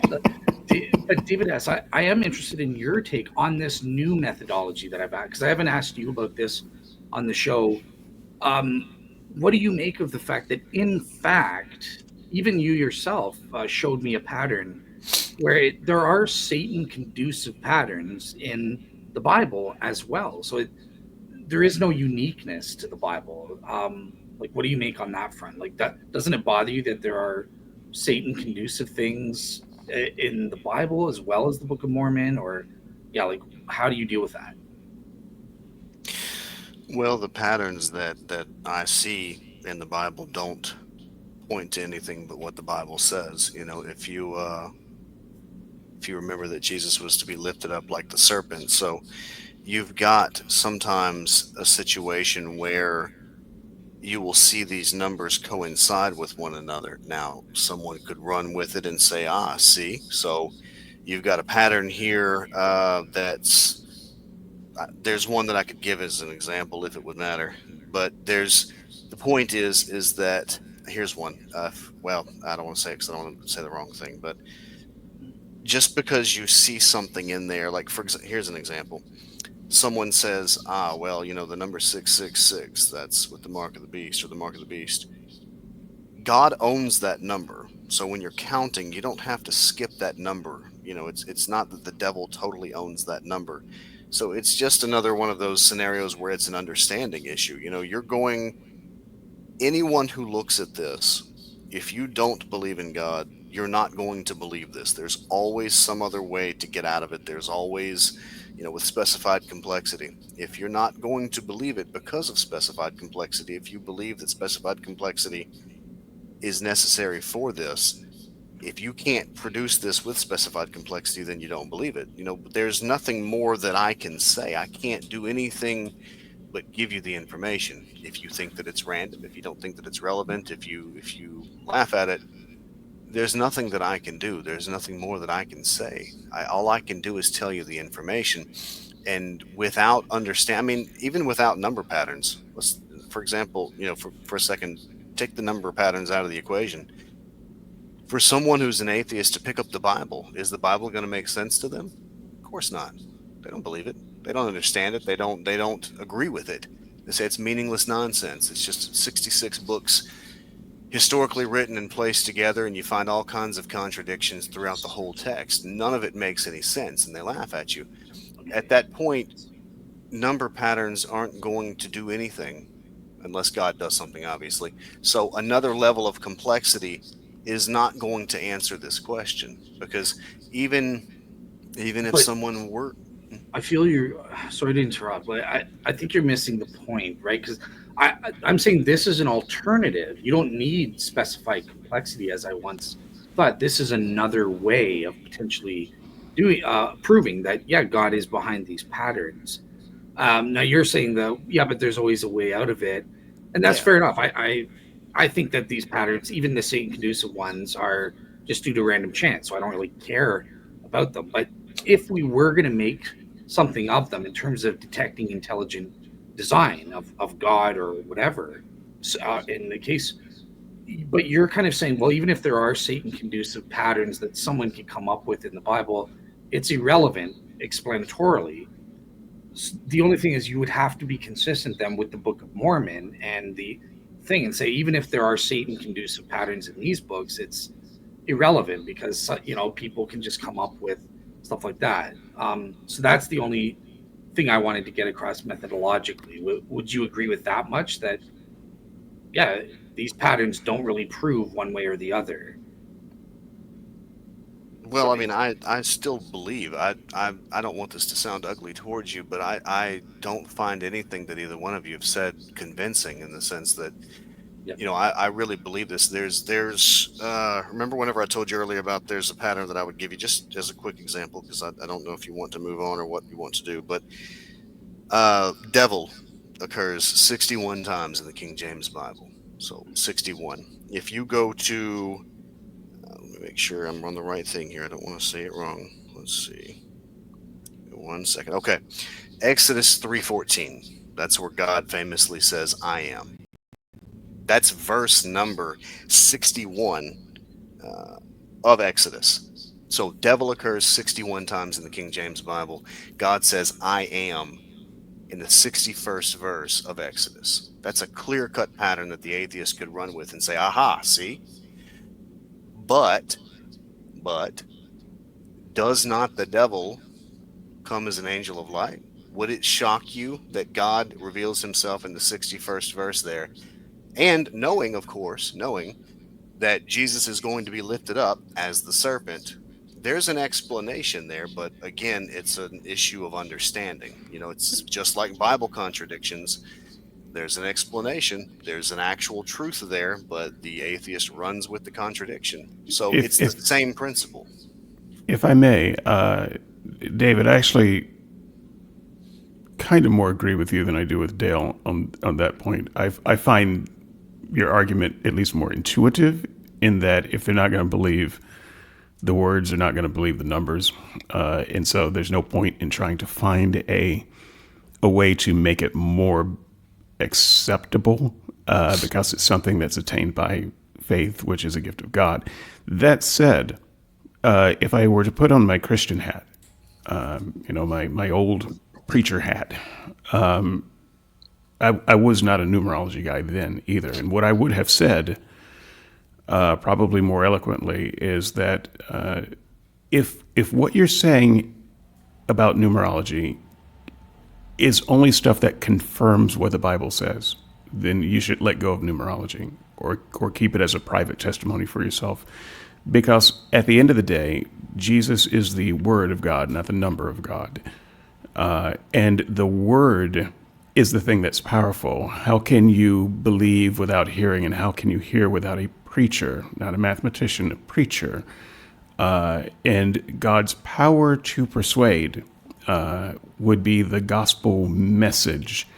And so God has chosen, as his communication vessel, words that speak to us linguistically.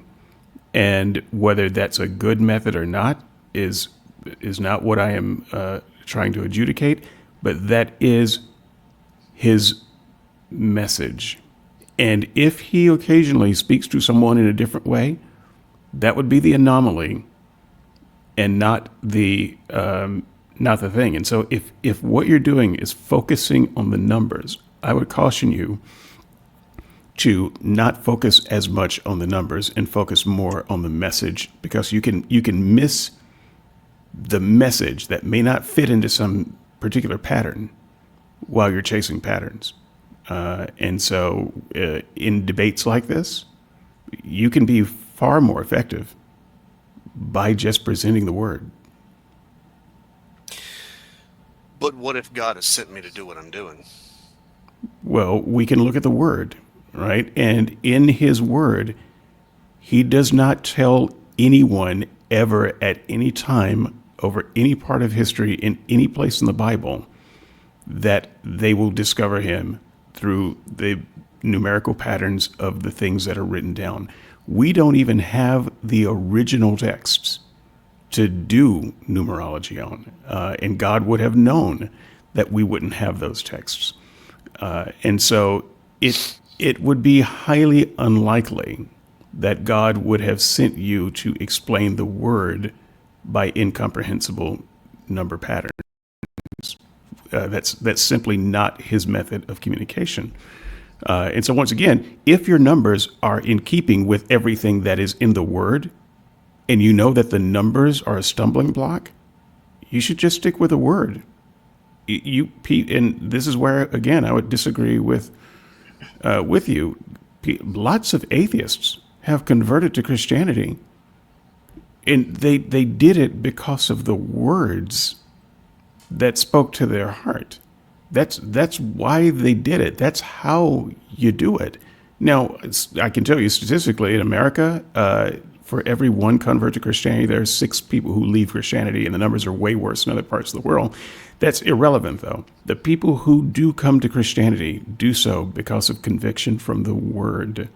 And I just think that it would be a danger to over-index on what you're doing to the point that it overshadows the Word. Now I will remove my preacher hat. Yeah, I think it's fine to do both. It's both and kind of thing. That's what I do. I don't just do the shroud. I preach the word of God. I look at the other evidence. But yeah, no, just to end this topic. So in fairness to David S., I think on this alternative objective method for that people could use to evaluate these patterns, David S.'s answer, he's denying what me and David J called facts in terms, he's saying there are no Satan conducive, provable, let's say Satan conducive. That's not what I heard him say. I heard him say that even the ones that seem to be Satan inducing are, in fact, more verifications for God. So, tails, God wins, heads, Satan loses. It's more like that. Okay, if that's what he said, then Yeah. okay.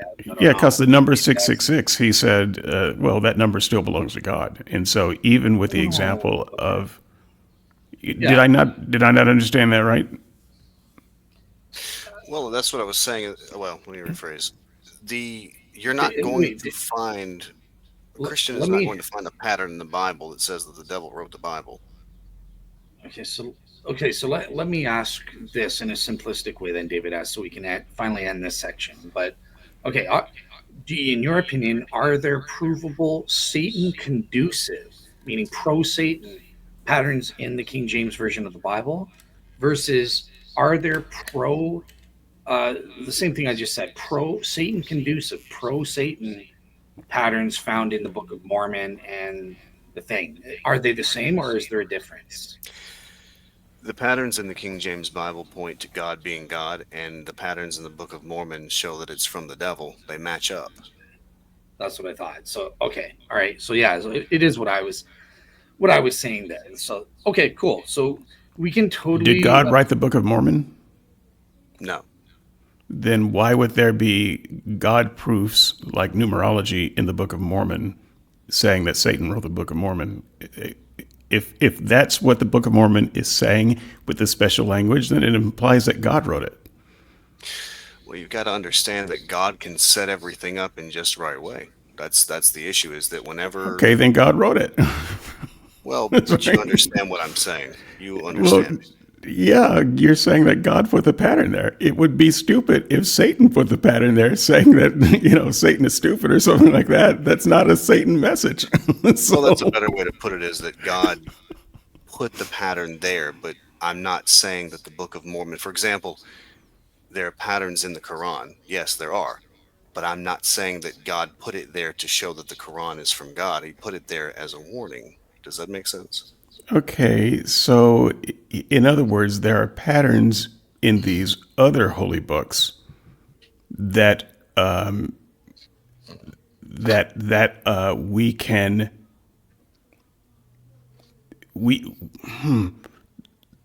the same patterns that you're using for the Bible. If you're using those same patterns for these other books and they point to the Bible,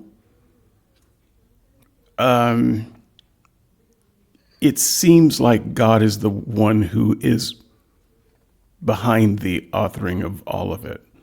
So I don't really understand that, but I don't have to. I didn't. It's okay. Fair enough. All right, so let me ask you guys as the guests. Obviously, we've spent it the whole time on one topic. Do you guys want me to move on to the next topic, or do you guys Yes. just want to Yes. yes, you as well, or do you want to just okay? Whatever you. If you had asked me that an hour ago, I'd have said yes to. But I'm just happy to be here. All right, fair enough. Okay, so I will continue on. So the next thing that I forgot your guys' other points. You want me to send you one thing that I think you guys agreed on was I'm going to drop it in the notes.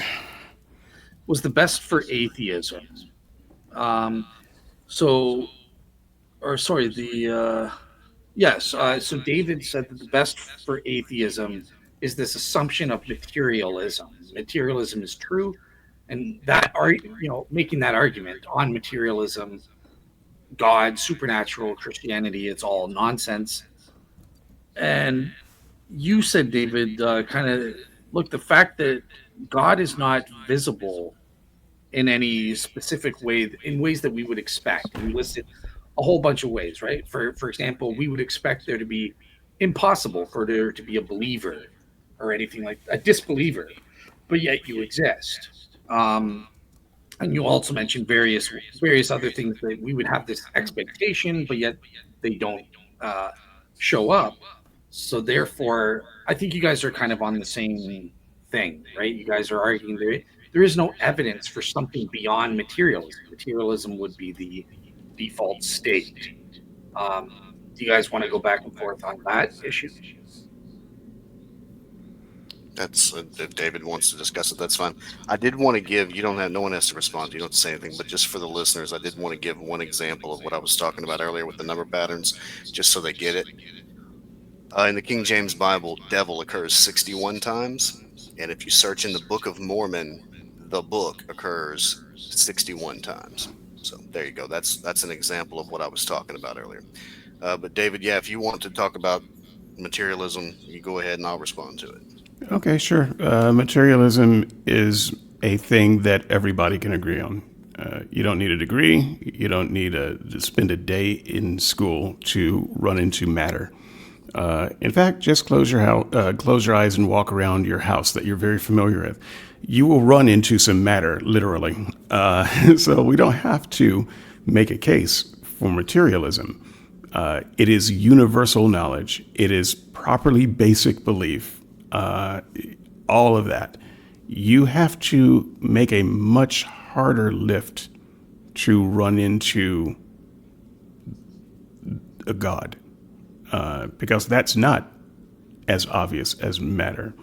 That's, you have to do some very intentional things and think a very intentional way to get to something material. And so if God wants to be known, one would think he would use the method that is universal for everyone. Now, this is not an argument that that there aren't things beyond material. It is simply an argument that material is the default thing, the basic thing that we all run into from the moment we come out of the womb. Even within the womb, I think we have some awareness of material, if not the language. So why that wouldn't be the language of God would be baffling to me, why he would use this other thing that is not accessible to everybody. That would be the mystery for me. Well, materialism does make sense until it doesn't. That would be the problem, is that, that was the exact same way that I felt, in the sense that materialism is obvious, it's self-evident. It's almost like an actual satanic counterpoint to Romans 1:20, that materialism is obvious until it's not, until God shows up in your life. And that's one of the things, just like earlier when you said you put on your preacher hat and you were telling me, what I should or shouldn't do, it's who are we to speak for God? A lot of times when you have these discussions, people say, well, God should do this, he shouldn't do that. Who are we to say that? I don't dictate to God what he does. I'm just responding to what he has done in my life.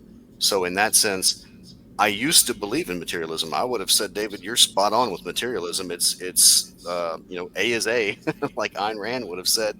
Objective reality exists. We're here, we live, we die, and that's the end of it. We're evolved animals. Genetics proves it, and archaeology shows, and our own common sense shows that religion is nothing more than some vestigial philosophy from the past. Case closed. Why are we wasting our time talking about this? But then God shows up in my life, and I don't have any other option to believe.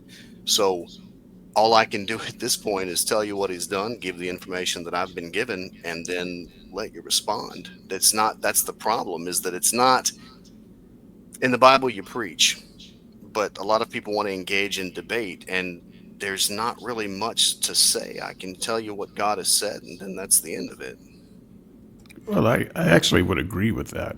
So we don't have a disagreement with that. I do think that the use of personal experience, while the strongest Christian argument can be a defeater that ultimately just defeats conversation, because I would agree that if what you're saying is it doesn't matter how things look, how things feel, it doesn't matter what you can measure, what you can see, when God decides to communicate with you with some other way, then none of the rest of that matters. Agreed.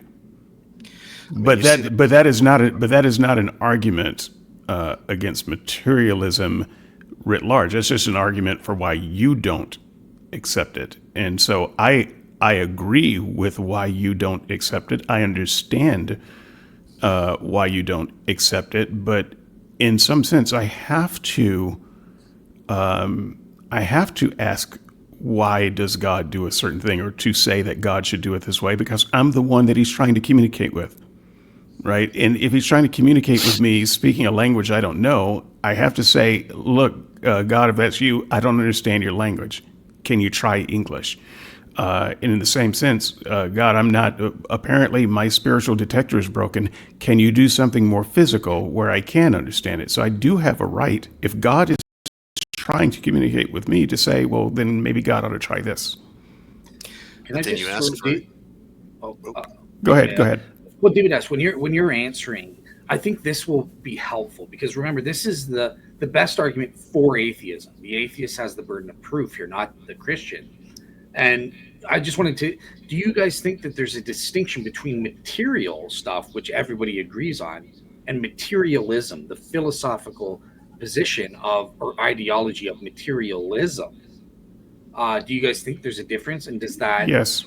And so yeah, go back and forth on what that difference is, and is really just proving, look, this is a material. Look, Dale's material. Does that prove materialism, or just that there are material things? Yeah, easy. I'll start with that one. There is a difference, absolutely. However, I do believe that materialism, which is the next leap forward, that since I see material and that's all I see, that's all there is. Okay, there are some logical leaps there, but you get to materialism by studying the universe and finding that all I see is material, and material seems to explain, give sufficient explanations for the things that require explanations. So I would agree that it is not as robust as it could be, maybe. I think it's very hard to prove a negative, and you can say, well, but there's this, all you see is this universe, and there are other universes that are phased out, and so you see one heaven, the first heaven, but you don't see the second heaven or the third heaven, because those aren't material. Okay, Well, you've just created an unfalsifiable argument that is unnecessary to explain anything that I experience in this world. So this is how we radicalize someone who believes in material into someone who is a materialist. You're just, you're the one at that point who's adding on things other than material that you're expecting me to believe in. We both believe in material, and now you've added something separate. And you're saying that I'm wrong somehow about the universe because I don't believe the separate thing that you added to it.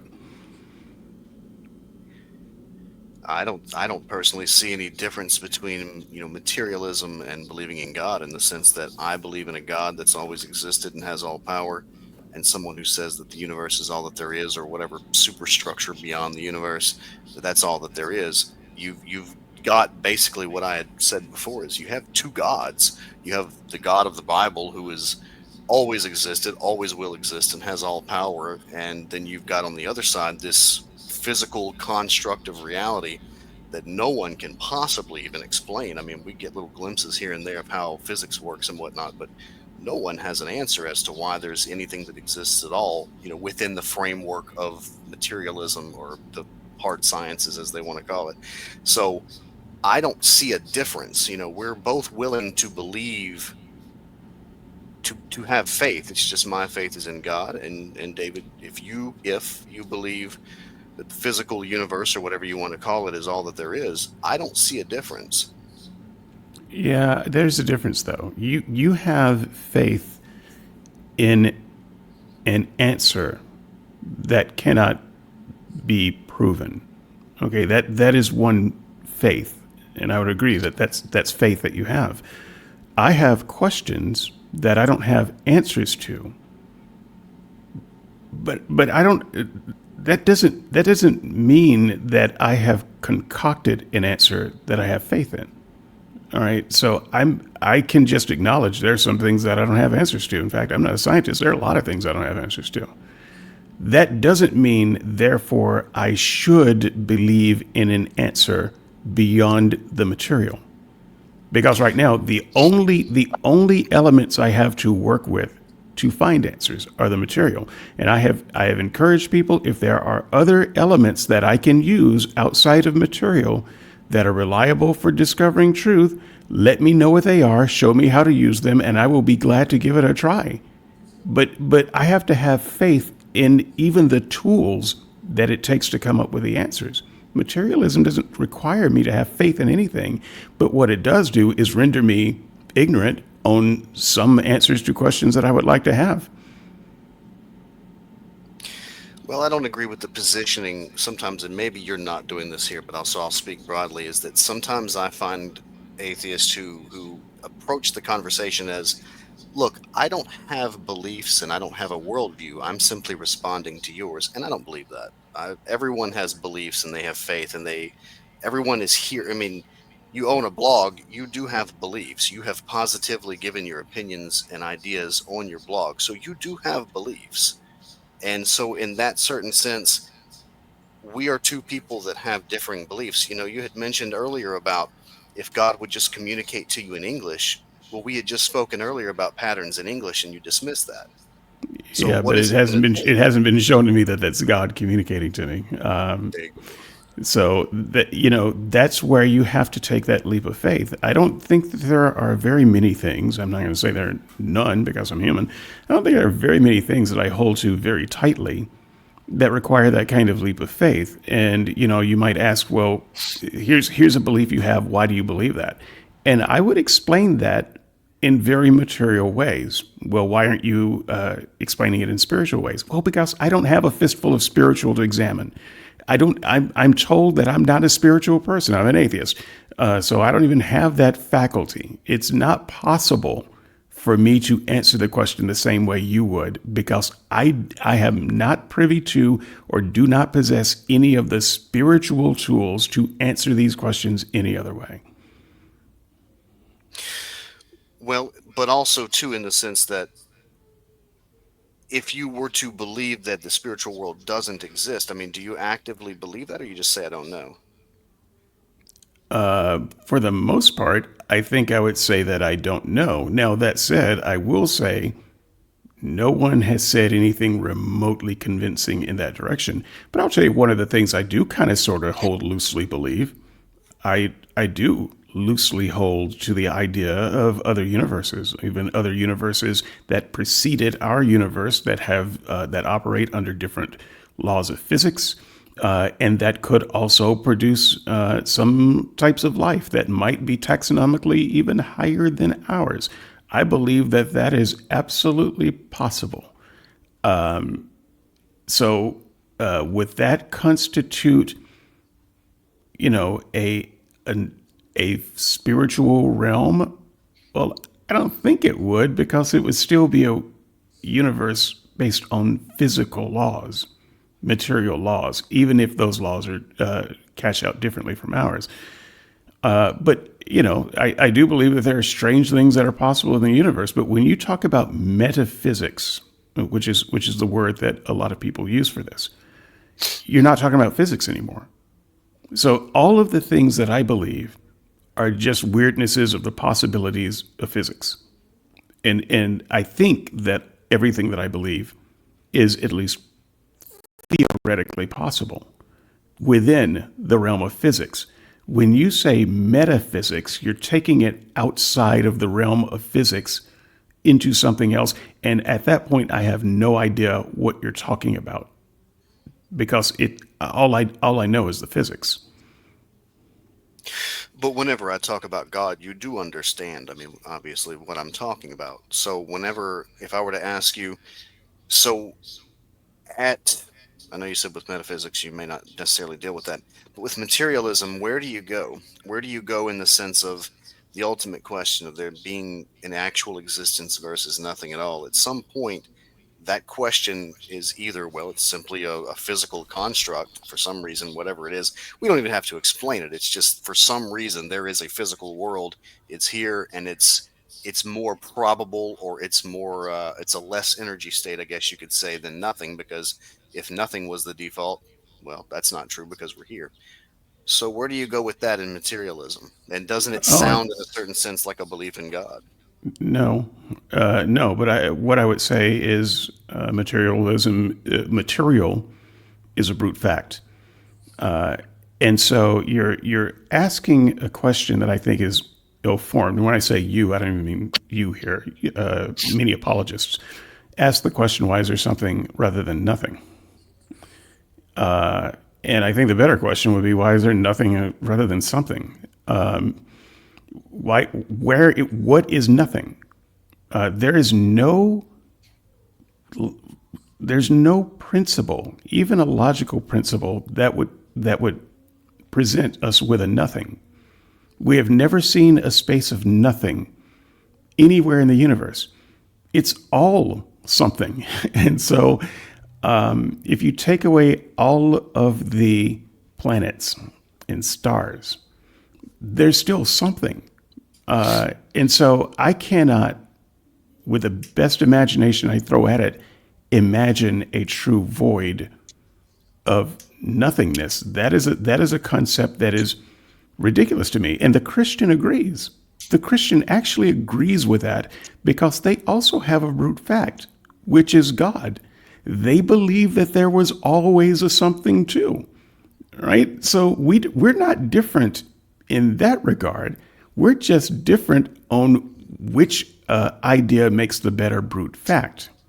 We're not different on the idea of why is there something instead of nothing. Neither one of us believe in a possibility of a nothing.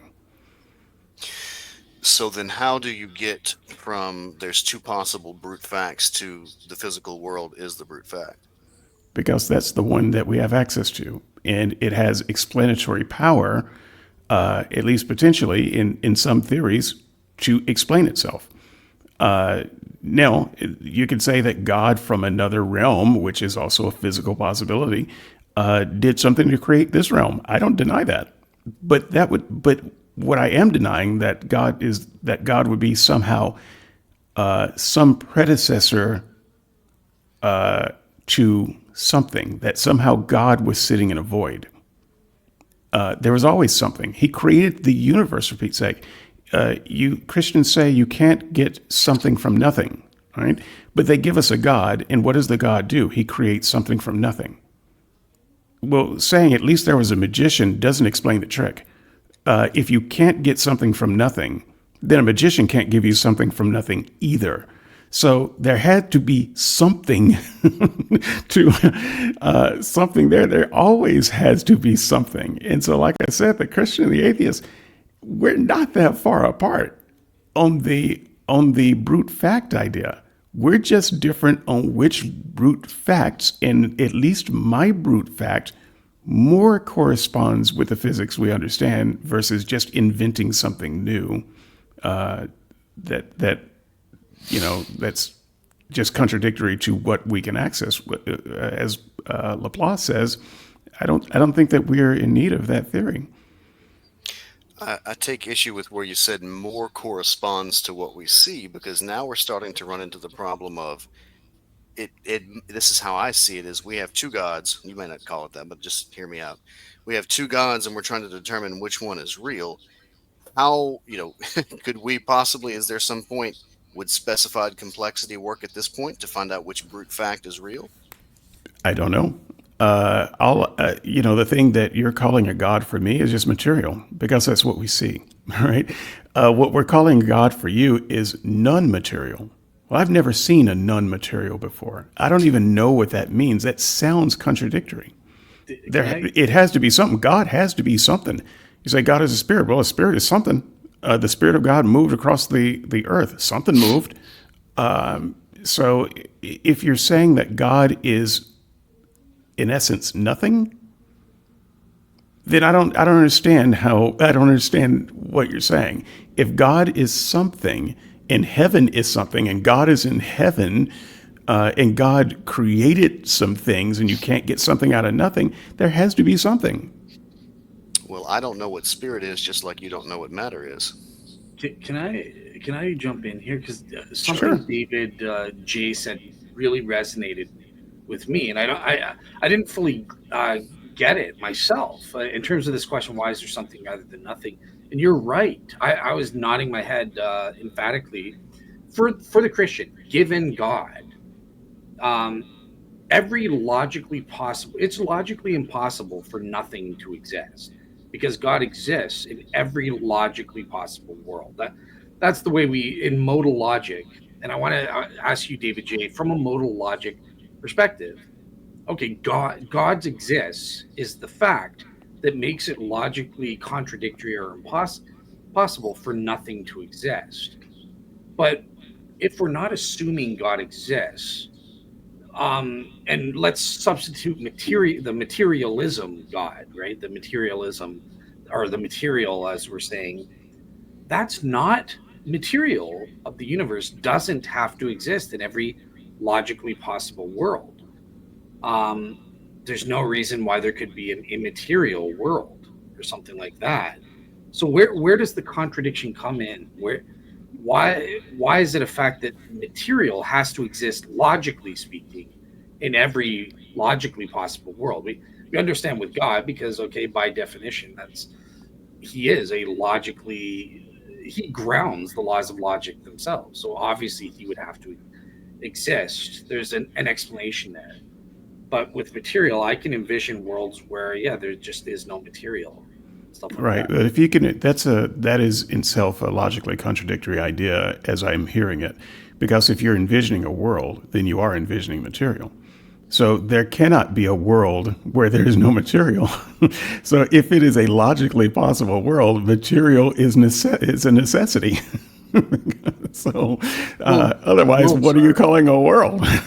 well, yeah, worlds are abstract sets of all the true or false propositions relative to this world, and the Okay, and world. I would say that true or false propositions would contain some form of energy, some kind of informational property that makes it material. All I right, think fair one of enough. the Yeah. Oh, go ahead, Dave. I don't want to interrupt. I think we're still back to the same problem of, if David doesn't fully understand matter and I don't fully understand spirit, I don't see why there's any problem where I don't see how you get from we have God on this side and we have the physical universe on this side made of matter. I don't see how you get to the physical universe is more probable than God. Well, we can demonstrate the physical, and this is what I was saying earlier. It's not even to say that that's the only thing that exists. Okay, but we all know that that exists, so we can demonstrate the physical. We can't demonstrate the God. So it does make the physical the default position, and it makes the God the burden that has yet to be proven. Unless your problem here is that, consider this for a second. What if the only way that the physical can exist is because of God?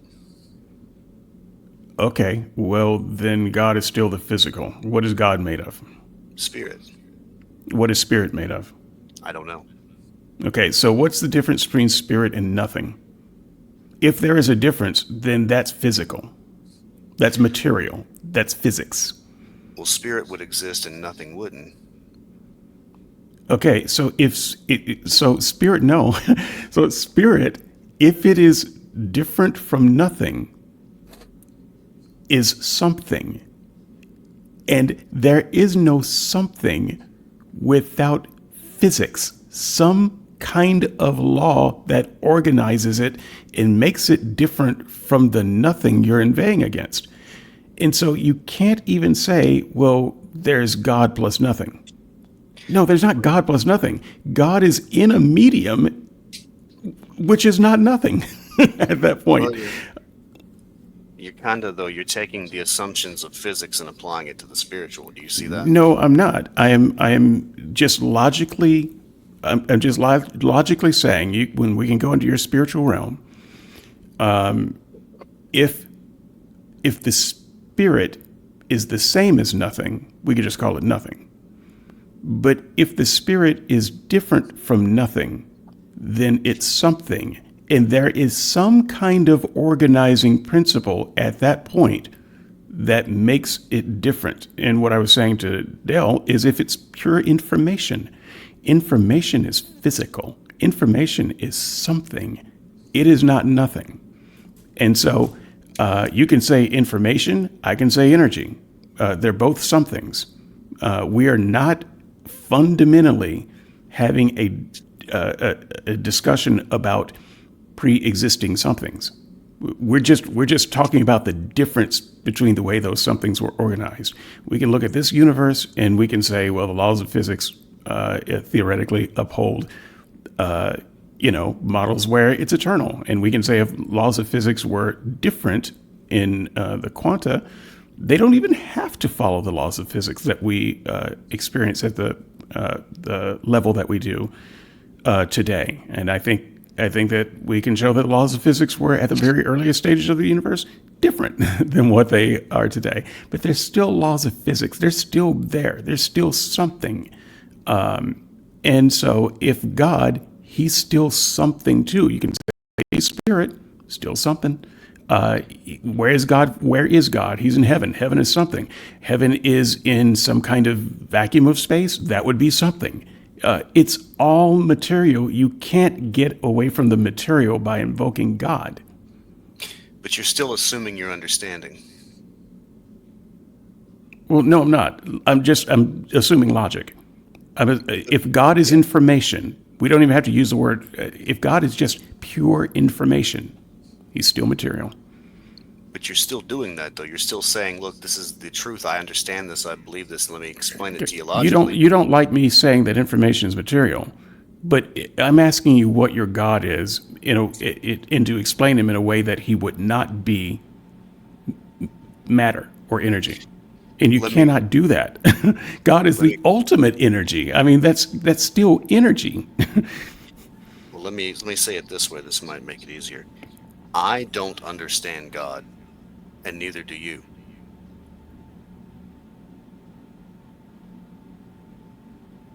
All right, Fred. One thing. Okay, so just one last question I'd like to throw in, and again, this question I don't think appealing to a gap in our knowledge, that's like a materialism of the gaps type argument, I would say. But my question for you, David, on this, if we are going to get into this, Which David? Uh, what? Which David? David J. Okay. Both of you. Both of you. I'd like to get both. What if we think of the material? Because we don't. There are questions about what is the material. We don't really know. Most material, physical stuff is just nothing. It's empty space. That's what composes most of what we call material or physical things, right? And stuff like that. Most of it's my body is empty space, kind of thing. But what if we consider material things, they're actually spiritual things in a different mode. They're at a different, exemplifying in a different frequency. And that is what I believe.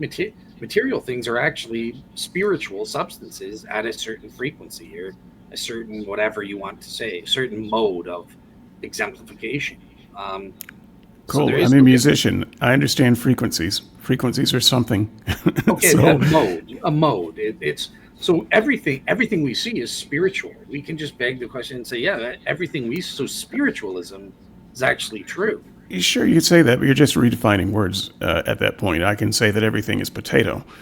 That doesn't actually help. And so we have a common understanding of what we mean by matter, and we have also a common understanding that matter and energy are interchangeable. And so they matter when we talk about matter, we are also talking about energy.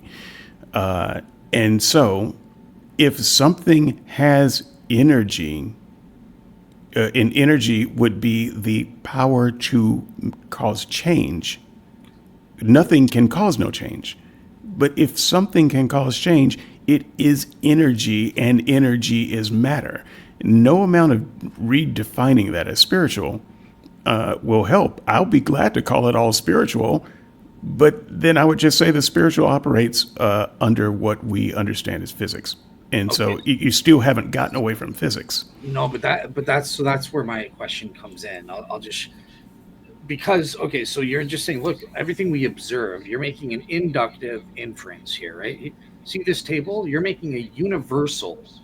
Materialism, by definition, is a universal generalization, right? And you're basing it. You're saying, look, I because every instance of spiritual stuff that we see takes on the mode of physical, what we call physical.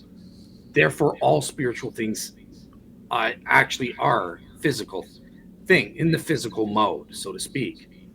But you have not come anywhere close to proving that, just based on, well, all of our, I mean, it's infamous in philosophy, in logic circles. We point to the stupidity of people who denied black swans, because all the swans they ever see were white from It's not the centuries. same argument. It, I It's see not what. this. Okay, Okay, I, let me take 10 seconds to explain why it's not the same argument. I have asked the question several times, and I will ask it again for clarification. Give me some definition of the spiritual that makes it different from nothing. And every definition of spiritual I have ever heard involves energy, which is not nothing. It's something. And in fact, it is material, which makes material an apt description of it. yeah, well, spiritual is a substance. That's the underlying thing. Base most at the level of metaphysics. It's the most basic thing. It is the thing that exists and exemplifies its properties. So Okay. the spiritual substance. Okay. And does spiritual substance have the power to cause change locally?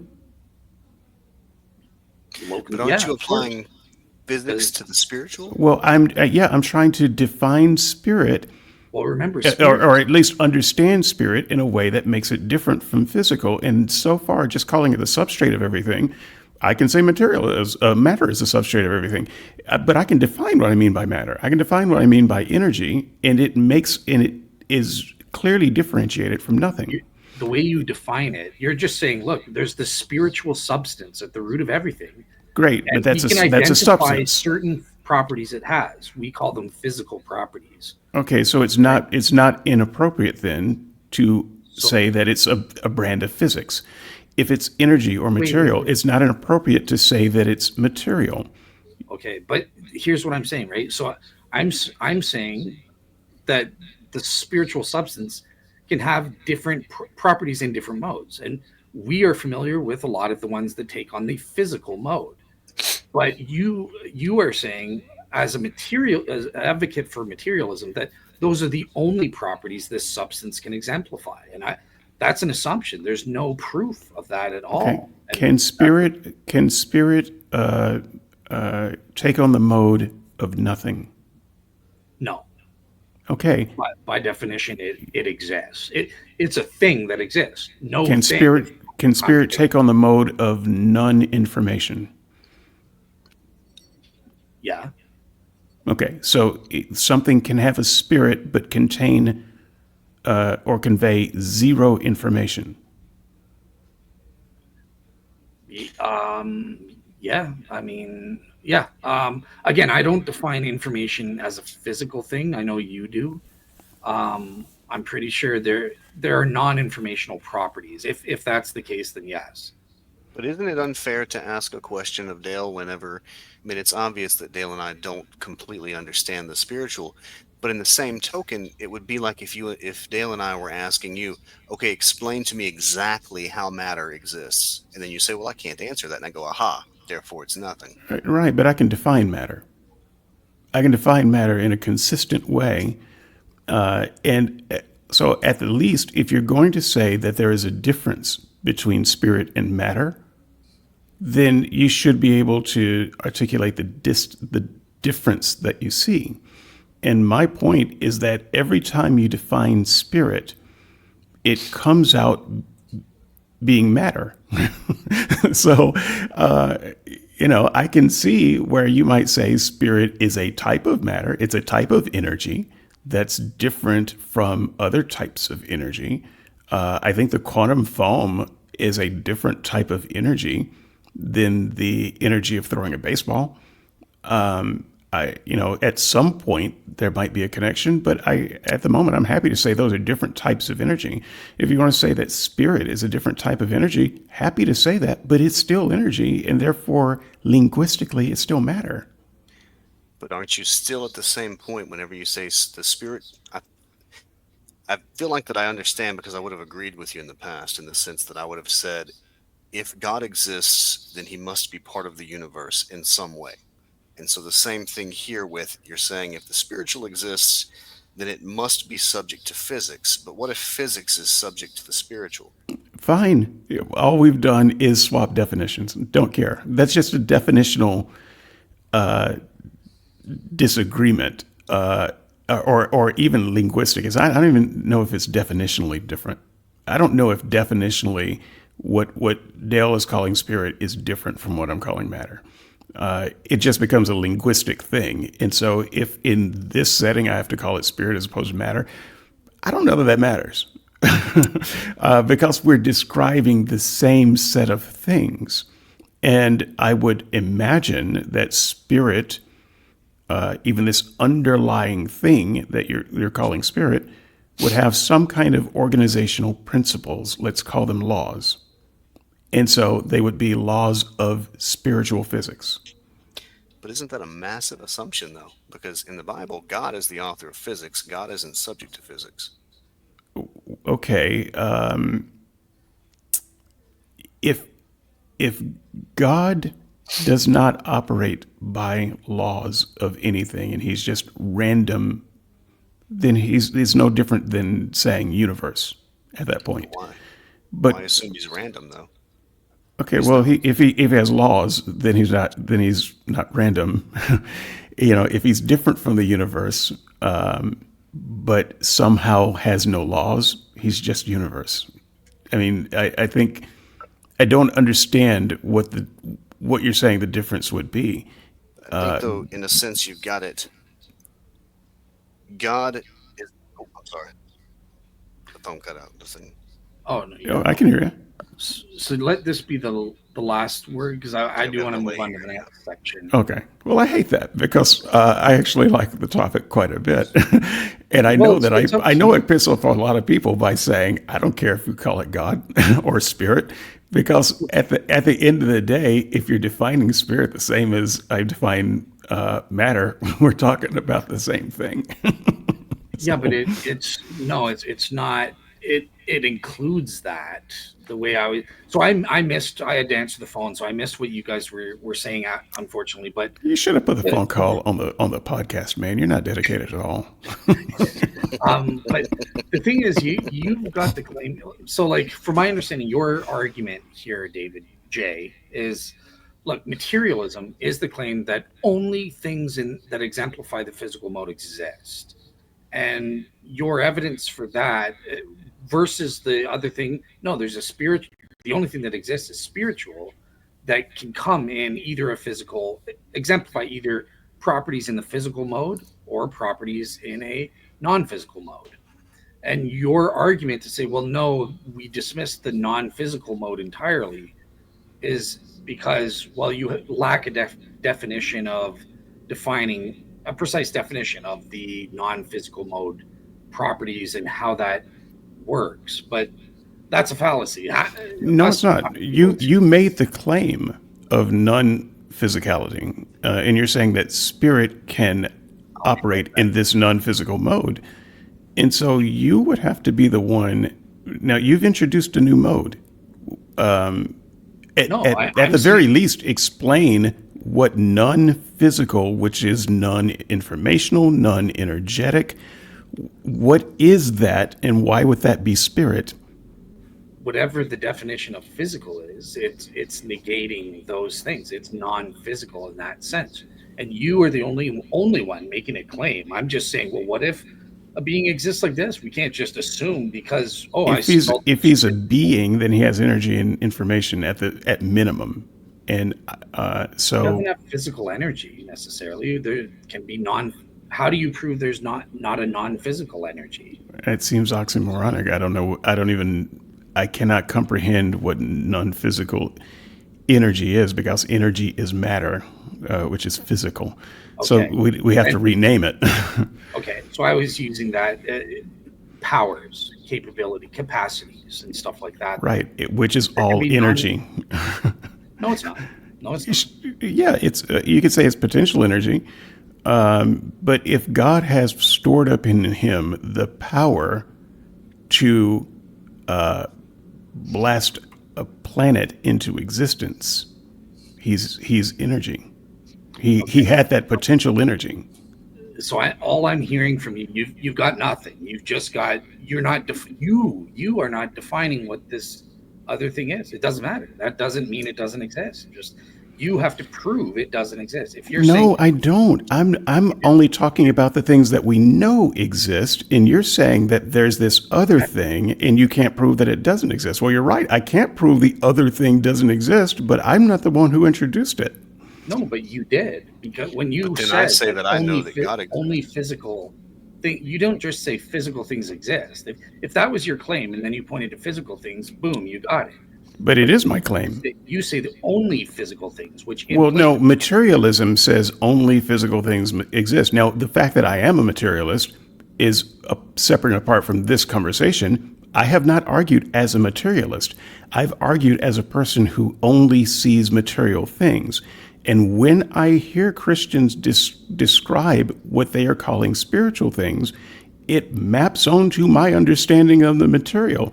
And so I have yet to hear a Christian describe spiritual in a way that differentiates it from nothing at all without it ending up being material. Well, it's exemplifying properties. That's right away. It's not nothing. So however, it doesn't matter how it exemplifies properties. We don't have to explain that, so long as we're explaining what it does. Can you explain what properties exemplifies? Yeah, absolutely. It's, for example, the property of tripersonality. That's a property unique to God, so far as we know. That's a property expressed by him, and it's not expressed in anything that takes on a physical mode. Okay, but I wasn't asking things that are unique to God. I was asking what is unique to spirit, the properties. You say that the spirit has, I can't remember your exact wording now, but exemplifies properties. And I'm just wondering what properties spirit generically exemplifies. That's not physical. I would say that it lacks does not exemplify spatial extension. So it has the property of being spatially extended. Dale, I have a question for you. Does it, from my understanding, obviously in the Bible, physics is subject to the spiritual. So it to take physics and try to use it as something to invalidate the spiritual, it's not going to work. You can't do that. It's not going to. It would be like saying the rules of chess, the game of chess. These are the only moves you can make. Therefore, Dale can't get up and walk across the room because he can only take one step at a time, just like the pieces. Those are the rules of chess, but Dale is free to move as he wants. And in physics, there are rules, obviously, that normally aren't broken, except, of course, in the Bible. So the rules of physics are not going to invalidate the spiritual. Okay, but I'm not suggesting that the rules of physics invalidate the spiritual. And part of the problem with this is I have never actually gotten a complete or satisfactory answer on what do you mean by spiritual? And so I've been trying to do that here. What is spirit? In particular, tell me how that's different from energy and or nothing. Why would this be a different thing that would deserve a different language? But maybe the question is, what even do you mean by spiritual? So let me, as the host, ask this then, because it does appear, again, I guess I was combining David S.'s thing, because he mentioned materialism. So I thought you were advocating for materialism. If that's not your argument, then Nope. Fine. Okay, fine.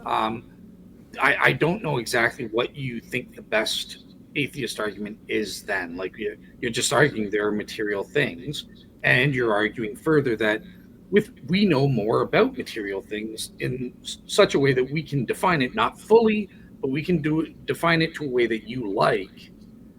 Whereas with non-physical things, we can't define it to that degree. We don't have any way of even showing the existence of these non-physical things. Like I said, everything around you is material, and everybody who is alive can validate the material. You can't validate the spiritual because we don't even know what we're talking about with the spiritual. There's no singular definition of what the heck that is, and we all don't have awareness of the spiritual, and so this seems to be a more rarefied thing. Even given you and David S. have some kind of connection with the spiritual, I don't. And so if God is making a universal language, which is kind of my original argument, if he wants to talk to the world, why not speak through the material that we all have access to, as opposed to this rarefied thing that requires a lot of brain work to even, decide what it is or how it operates. We don't even have to go to that level. We're physical creatures. So talk to us in that language. None of us can object to the physical. Well, wouldn't you be able to object to anything? So your claim is that your conclusion, again, atheism is true. This is what you have to get to, right? So atheism. I'm saying it's the best argument. Well, one of the better arguments for atheism. I don't know that I have it at the very top of my list, but it is definitely one of the better arguments. It's the thing that we can access, and God doesn't seem to work through that thing. Okay, so I would say, so yeah, you've got to have these two premises, and I don't see that you've got a sound argument. I'm trying to see if you have a valid argument. So I guess a cheap validity thing, you would say that somehow if God exists, we would expect him to reveal himself through physical things as opposed to spiritual ways. So I guess that's your way of denying the inner witness of the Holy Spirit or something like that. Yeah, I would use 1 Corinthians 2:14 or thereabouts as an example if I needed a theological argument for this, and I don't. But if I'm talking to a theologian, I would just use their own work and say that this is a God saying that only spiritual people can understand spiritual things, and unspiritual people can't. Not that they don't, not that they won't, but that they can't. Okay, well, we're all in a fallen state. We're all unspiritual people until we are. But you know what we always are from birth? We're always physical. We're always material. And so that's universal. So that doesn't establish your premise. You're committing the fallacy of equivocation. But can I be a smart aleck for a second, just for fun? If you're using your definition of spiritual, given that the way Paul's using it, great. We prove spiritual beings exist all the time because you admitted I'm spiritual. I'm a Christian. I'm a spirit, one of these spiritual people defined by Paul in 1 Corinthians. And look, I've got physical body, yet I've got a physical body. You know I exist. So we do have proof for spiritual things. Thank you for proving. Sure. Well, I mean, you might be able to access your spiritual, but I can't. So you can access me. You can access me, right? I cannot. I will not go down the road of trying to access you. Let's just remove that from the show. I never want to hear that again. Your senses can access me in a non-gross. I can access you physically, energetically. Yeah, I cannot spiritual in that sense has nothing to do with physicality. Right. But I can't access that part of you. I can only take your word that you are spiritual. Well, Paul defines being spiritual as you're a saved Christian, right? Okay, so I can only take Paul's word that is spiritual, but what I don't have to take anybody's word for is matter. Okay. And that's what I mean. If you're so the thing if you're trying to reach dead matter, you're gonna have to do something with matter. So let me just summarize this, and then we'll move on. The point that I'm making for the audience to understand your argument, you've got these premises, right? If God exists, then we would expect him to reveal himself in a material way, not just in a spiritual way, in the sense that we're using it, not that Paul used it in 1 Corinthians. So that's not evidence for that premise. The second premise is God doesn't reveal himself in those material ways. So that would be a valid argument to get to atheism, I would say. Obviously, me and David S. would just say, I would deny the truth of both premises. And I would say, well, what is the proof that both these premises are true? Because 1 Corinthians doesn't count because Paul's talking about spiritual, not in the way we are and stuff like that. So, okay. Well, I mean, there's so many ways to talk about it. It's hard to know what it is. When I talk about matter or energy, you know exactly what I'm talking about. So it does put one at a disadvantage when they're trying to understand spiritual things. But I think that you have the premises pretty much correct. That's not a 100%. You could have a God, for instance, who doesn't want to be seen, who doesn't want to be known. That God might even love us in some way. He may have created us very specifically, but he just doesn't want to fool with us, which is how I am with most people. So even the ones I like. So, so it's not to say that this God cannot exist. I am just giving you a strong argument for why it makes sense to believe he doesn't. All right. Okay. So at this point, I do want to transition to a third topic. So this one, I'm probably going to be arguing. It's going to be you two versus me, because I was shocked to hear David S. say this. Well, not shocked, because I've seen him in comments, but I know David J. shares this opinion about arguments in general.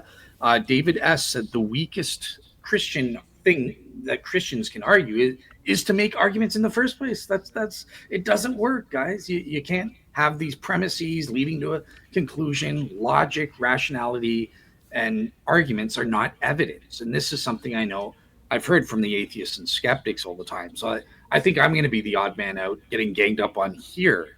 I would just want to say utter nonsense. Sorry, David S., David J. I respect the heck out of you, but, well, put it this way. I agree with you. Arguments themselves are not evidence.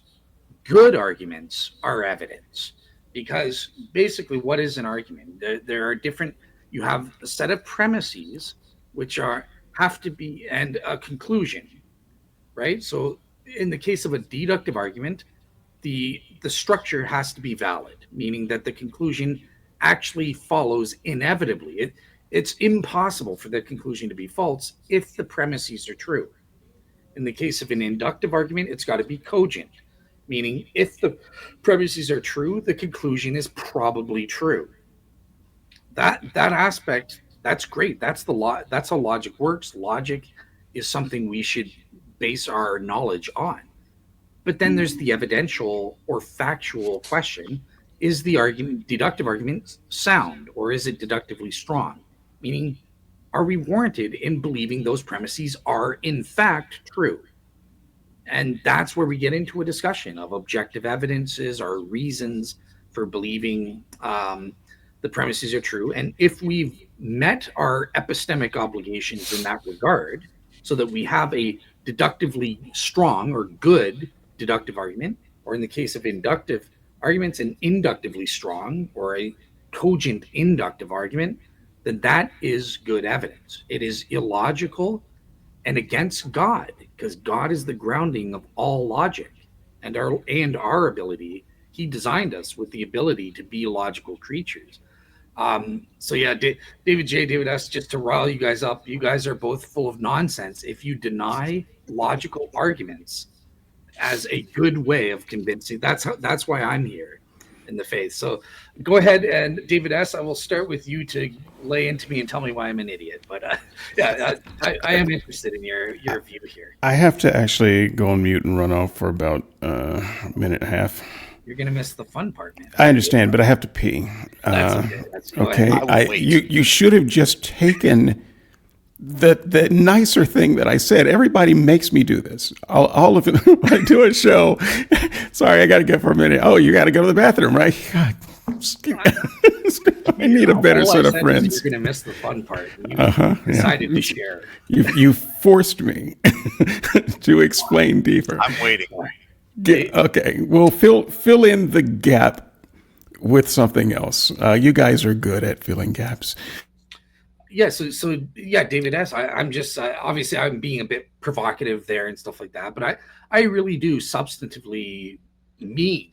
I shake my head when I hear Christians or atheists talk this way. They don't understand what arguments are. I find so. Does that make sense to you the way I'm saying it versus yeah, like what? Why would you say arguments are just meaningless and stuff? I'll answer a little bit, but I want him to come back and hear. But I'll say it this way for you. Can you hear me? Yep, I can hear you. Okay, all right. So we all have our own understanding. Each one of us are a creation from God. Things that may make sense to you may not make sense to me, and vice versa. Everyone has a different level of understanding or gift. I understand that some people very much seem to respond to what you've done for your channel. It is none of my business if God Himself set you up to run this channel, to make this channel, to do what you do. You're His servant, and I'm in no position. And the opposite is true, is that there are some people, I know people who have responded to these number patterns. So in that sense, I do believe that God has given this to me. And it's not obviously for everyone. Some people don't understand, they don't see it. And who am I? I'm just a guy. I didn't want to be a Christian. So this isn't something that I'm doing, for fun. Does that make sense? So in that sense, I understand the value of what you do. And if God has put you to do it, I have nothing to say to that. I know my place. But I understand too that some people aren't going to respond to it. And uh, I may want to wait for David to get back to hear the rest of it. But Just to clarify, then, while we wait for David, so you're not doing what I thought you were doing. You're not arguing against arguments per se. You're more just taking issue maybe with the types of arguments I gave, because when you appeal to numerical patterns, that's an argument, right? Like if you're trying to appeal to an unbeliever, you should be engaging in logic and stuff like that, and you're trying to provide a logical reason for the hope that's in your heart. Now, in practice, that you usually don't provide. It kind of boils down to just have faith and just believe, but you don't need the number patterns for that. So I want to understand: are you objecting to using argumentation itself, which numerical patterns would fit into, as a type of logical argument, right? If done correctly, or are I don't. you saying the types of arguments you don't like that I use? Or There was a time I remember. I don't remember the exact circumstances, but I was speaking to you, and as I was speaking, it's possible that you started to react because afterwards, I don't remember it exactly, but you told me, you said, "Are you saying that believing in God is not rational?" And in that moment, I understood that, okay, Dale is thinking, the idea came to me to say at that point, I said, Dale, believing in God is the most rational thing you could do. And then you said, oh, okay, possibly. So who is your audience that you're talking to? If I'm speaking to someone that's, evidence based, I might say, hey, you know what? If you like science and evidence, there's a guy named Dale who's got a channel. Here's the URL to his channel. Go take a look. But some people aren't swayed by that. Some people, people can doubt anything. It doesn't matter what you say. People, the devil himself, does he know that God exists? So in that sense, we're called to preach. And if I'm called to preach with number patterns that God has given me, so be it. If God wants me to give someone your YouTube channel and say, go look at it, so be it. Whatever God gives me to say at the moment. I'm not the person in charge. I'm just here taking orders. So am I always going to get it right? Of course not. I'm just a person. So it's much like, I use the King James Bible. I believe that it's from God. But I very much run across other Christians who do not use it. And sometimes they'll say, now, wait a minute, are you telling me that if I don't use the King James Bible that I'm going to be going to hell? No, I didn't say that at all. The Bible says that if you believe, you're saved. Now, this is something that God has given to me. So likewise, in the sense that I simply am at a point where I believe what it says. Now, some people don't consider that logical. They don't consider that rational. They say you've got to have evidence, whatever they believe. But that's where I am. That's my position, is that I am just so absolutely convinced that I just believe. And I don't really have another way to articulate that other than to say that I am absolutely convinced. If I wasn't, I wouldn't be here. I wouldn't be doing this. If I weren't a Christian, I would agree with David. There's not many things that he said that I, as an atheist, would disagree with. I really wouldn't. The man is very intelligent. He's rational. It as an atheist, of course, as I'm saying. So in that sense, how can I put this? Because I know David was missing for part of it, is that maybe I should say it this way, is that depending on what God wants you to do, I don't know that logically arguing with someone is going to be the best way to do it, because, well, really, what does the Bible say? The Bible says to preach. Now, in that preaching, sometimes maybe God will call you to bring up evidence, but if someone doesn't believe, they don't believe.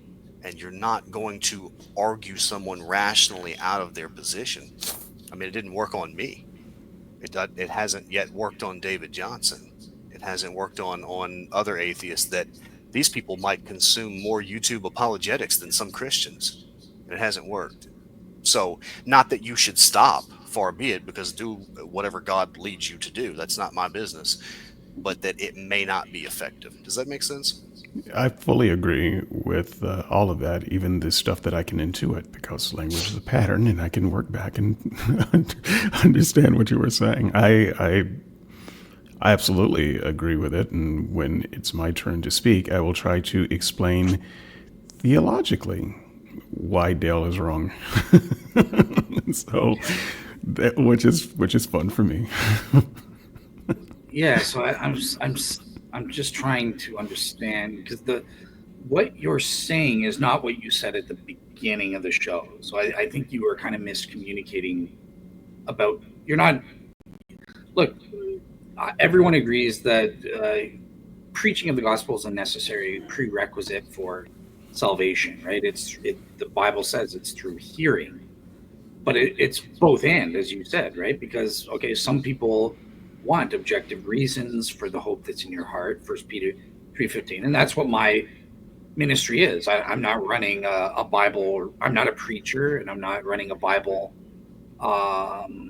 like a simple Bible reading thing, right? Where I just read out what the Bible says. Mine, it's an apologetics channel, but I agree that my ministry is incomplete. It's supposed to be working with preaching. Okay, what does the Bible say, and then providing reasons for it and stuff like that. And it's meant to work in conjunction with preachers preaching the gospel message and helping people in their worship service and stuff like that, which my ministry doesn't deal with. And I might even agree with you that just going into evidence without a presentation of the gospel message would be ineffective, right? Because they wouldn't understand, well, what's the point of it?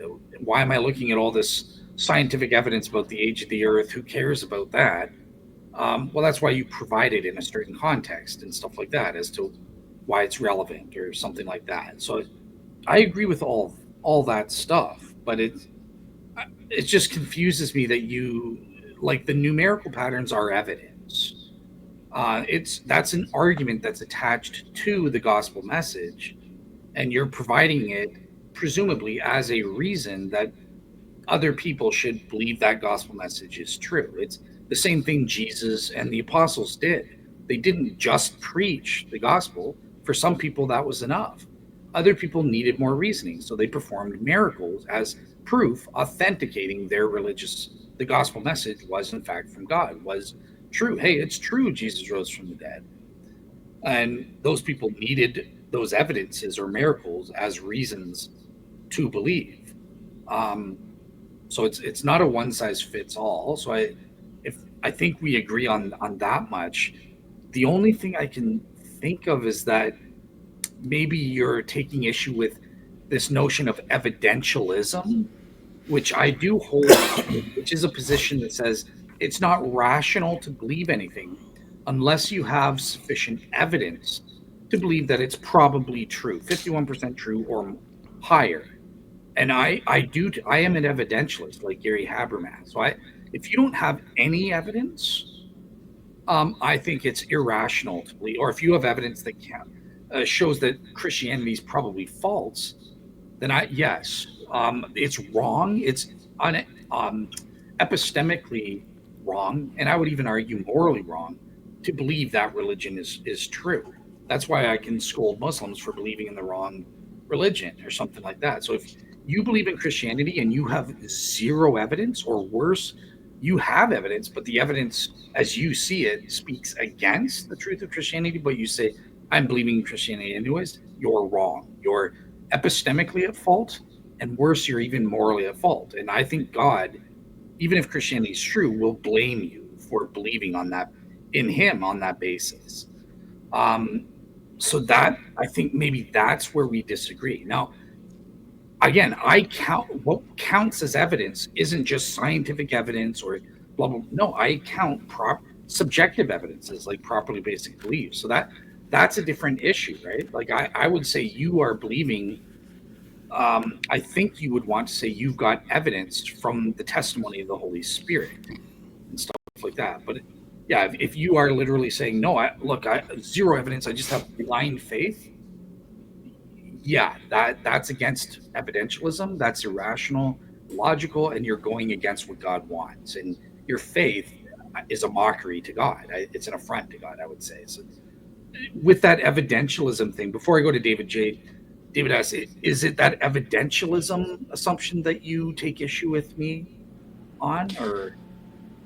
Well, I did, but perhaps I'm wrong in a certain sense, and I'll say it this way, and I hope that this is, maybe you are smarter than me.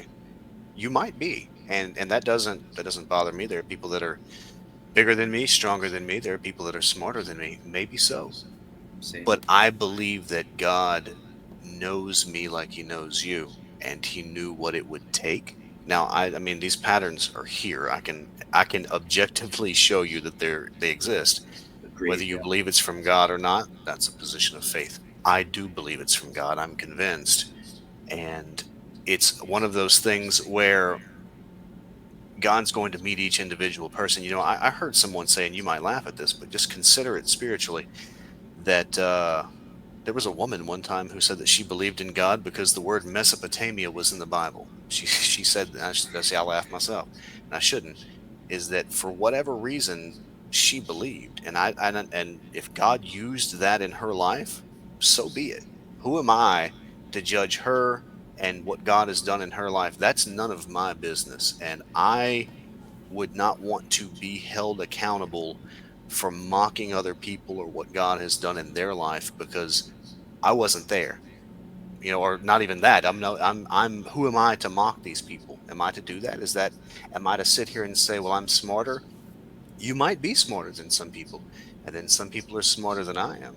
Dale, you may very well be more intelligent than me. You understand these things in a way that I don't, but I also understand things in a way that you don't. And so, likewise with David Johnson, he may be very much more intelligent than me. He doesn't seem ignorant to me at all. Speaking from a human point of view. So, if God is going to reveal himself to David Johnson, then it's going to be in a way that's between David Johnson and God. I can give my testimony, I can give the information that God has given me, and then I step back and pray that God opens his eyes. I'm Fair enough. preaching. Okay, I think that was helpful, and to show humbleness, yeah, like there are people way smarter than me. Trust me, I've seen it where they're talking over my head. So people are smarter than that is irrelevant. Like that's just hardware kind of thing. What we really need is wisdom and stuff like that. So, yeah, I just because I'm smarter than you or you're smarter than me doesn't mean one person is right and stuff like that. So that doesn't matter at all in terms of the argument. But yeah, I appreciate you clarifying that. I think the issue is this evidentialism issue because with that woman in Mesopotamia, first of all, I never mock anybody. If I only mock people that are arrogant or something like that. But if they're sincerely doing their best, I never mock anybody because look, I'm dumb compared to a lot of people, or I'm unwise in a lot of ways and stuff like that. So it's not about that. But if someone's true thing is, look, I made a logical inference. The word Mesopotamia is in the Bible, therefore I believe Christianity is true. I don't respect that Christian faith. I don't think God does either. And I'm not sure. I wouldn't want to pronounce on salvation, but I have strong doubts. I would say, like, I think God wants us to come to faith on the right reasons and the right, through the hearing of the gospel message. And we need to follow the standards of rationality in doing that. So you do need proper evidence, and just the word Mesopotamia is in this book. Well, that's illogical. The word Mesopotamia is in a lot of books. Are you just going to leave Christianity? Because then your faith isn't true faith. You're not believing in the right reasons, and you'll fall away. You'll be like one of the in that parable of Jesus. Your ground isn't firm. It's not secure. You're rocky soil, or your soil with weeds and stuff like that. So I do think it's important that we have solid grounding.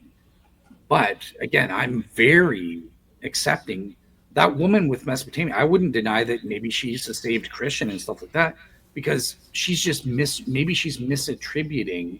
She thinks that's her reason, but really what it is she saw the word Mesopotamia in there, and the Holy Spirit used that to testify to her spirit in a properly basic way that yes, the gospel is true. And on that front, I'm very accepting of a variety of experiences that God can use to bring people to faith. And that testimony of the Holy Spirit is sufficient evidence. It's not scientific or empirical evidence, but it's evidence nonetheless. And that is sufficient for faith in my thing. So I would never mock that woman with the Mesopotamia thing, because I think she's just misattributing her reasons. It's like the same. I always grew up hearing, "Well, God exists. It's obvious, you foolish atheist. Look at a tree." And I remember laughing and mocking them, and ashamed to do that. Even when I was growing up I was a Christian, and I said that's stupid and stuff like that, and I thought it was so foolish. And then I found out I was the utter fool, because they're not making an argument. They're not saying, "Look, a tree, therefore God." It's saying they see that immediate beauty of the tree and the existence of the tree, and they get this immediate. The Holy Spirit testifies to their spirit, and they get this what's called a properly basic belief that God made this. Christianity is true, or whatever that the belief is, and stuff like that. So I hope, but that's evidence to me. So I hope that's clear. But yeah, this is awesome. It has helped clarify where you're coming from, David asked. So Jay, you've been waiting a heck of a long time. So I want to get your take. You heard my take on using arguments to help people realize the truth of Christianity. Why am I a fool or wrong or whatever? I would just say wrong. I would start with the theological arguments just because they're fun. Jesus, when he sent his disciples, both the 70 and the 72, there was probably a lot of overlap in that. But when he sent the two groups out, he gave them marching orders. And the most specific description of those marching orders has them basically knocking on doors, and some kind of spirit magic happens. Their spirit returns to you, or whatever the phraseology there was. But you go in and you stay in that house, and you accept what they give you by way of food. You eat what they offer you. You sleep where they tell you can sleep. But if they tell you no, then you move on. And if your entire group, once you're done with that city, if the city has rejected you, then move on and don't look back. There was zero instruction on how to overcome objections. There are no sales involved with this at all. I mean, you can say they're door-to-door salesmen, but they would be bad salesmen. All they're doing is saying, "Hey, how you doing? Jesus sent me, and this is what he said." And you're just making a presentation of a thing, and if they accept it, great. And if they don't, just as good. So there's never any instruction, at least from Jesus. You get to Paul, you may see some different things, but he did not teach his disciples to do the overcoming objections kind of thing, and show them why they're wrong, and keep going, go back next week, and all of that stuff. So that would be one thing. Now we go to Paul. I made allusions of this. I just as well read it. We have not received the spirit of the world, but the Spirit who is from God, so that we may understand the gifts bestowed upon us by God. And we speak of these things in words taught us, not by human wisdom, we might say logic, but by the Spirit, expressing spiritual things in spiritual words. Again, that is differentiated from human wisdom.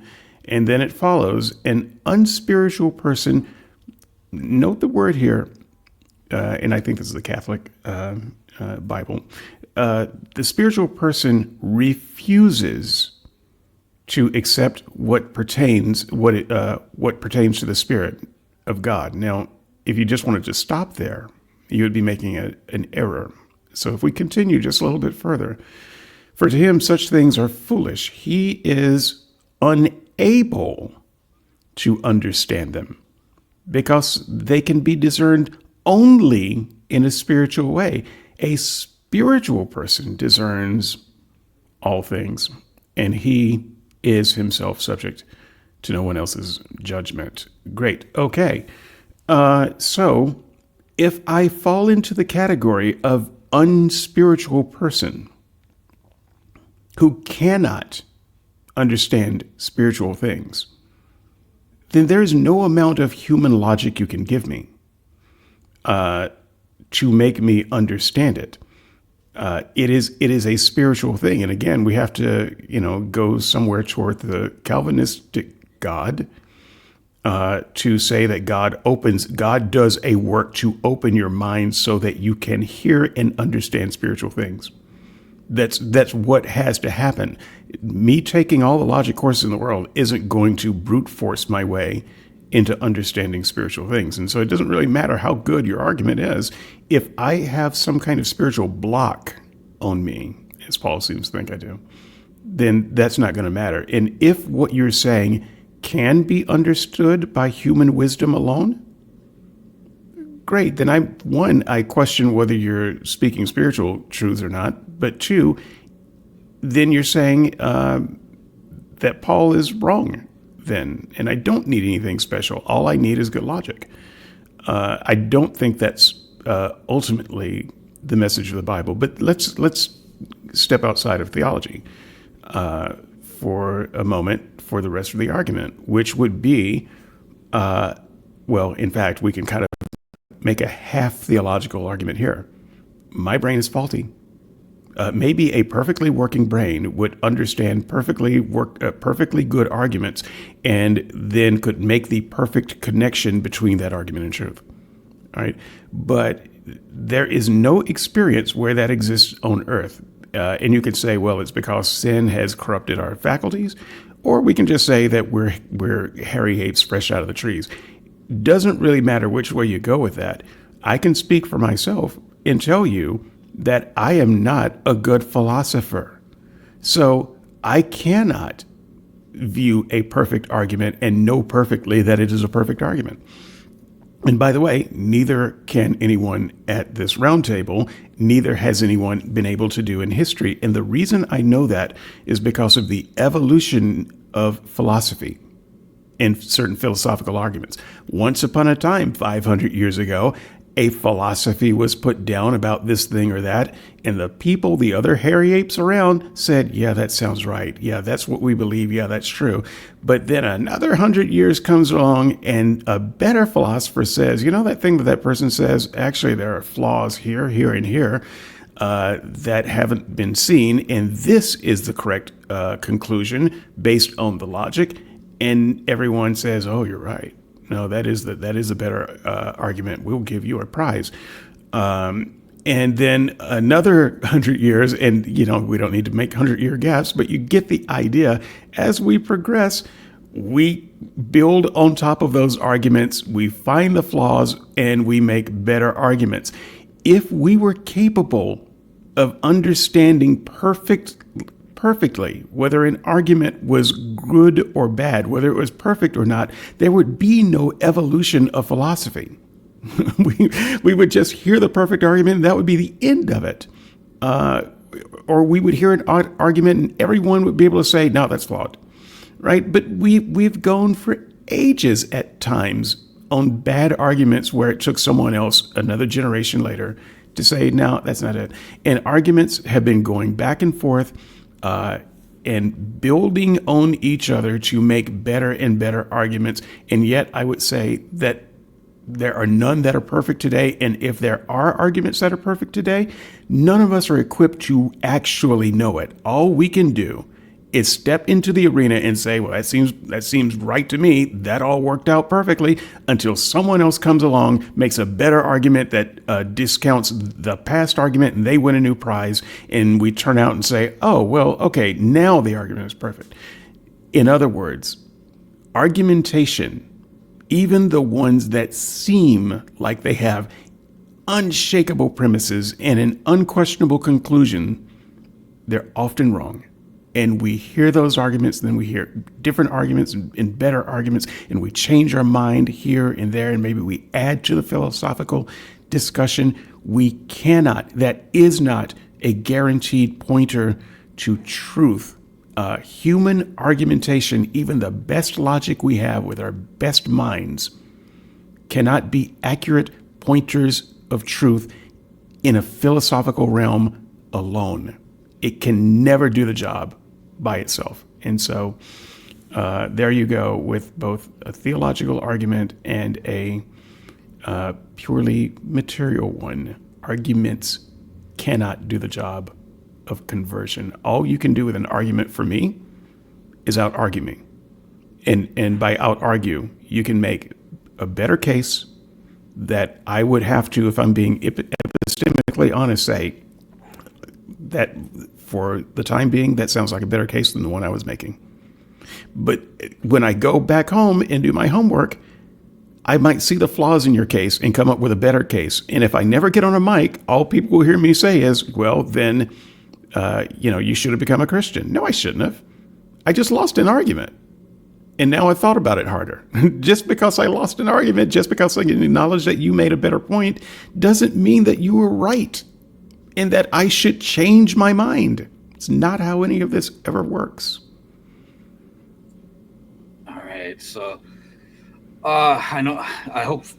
Do you mind if I just give my quick response, David? Oh, of course, I'd be disappointed if you didn't. Okay. So the last point first. So semi-truth, but it's irrelevant, and there's even points of utter nonsense, I would say. So no argument. My jaw was on the floor. Here's an argument. Darren Lute agrees with this. Look, it's the argument that goes back to the ancient Greeks, right? It's every man. This is universal modus ponens. Every man dies. Socrates, under ordinary circumstances.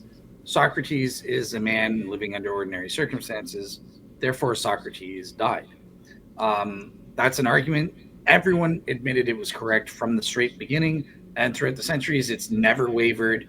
No changes. So you actually changed the argument. You actually fixed the argument for another generation, because I don't believe the argument had anything to do with normal circumstances.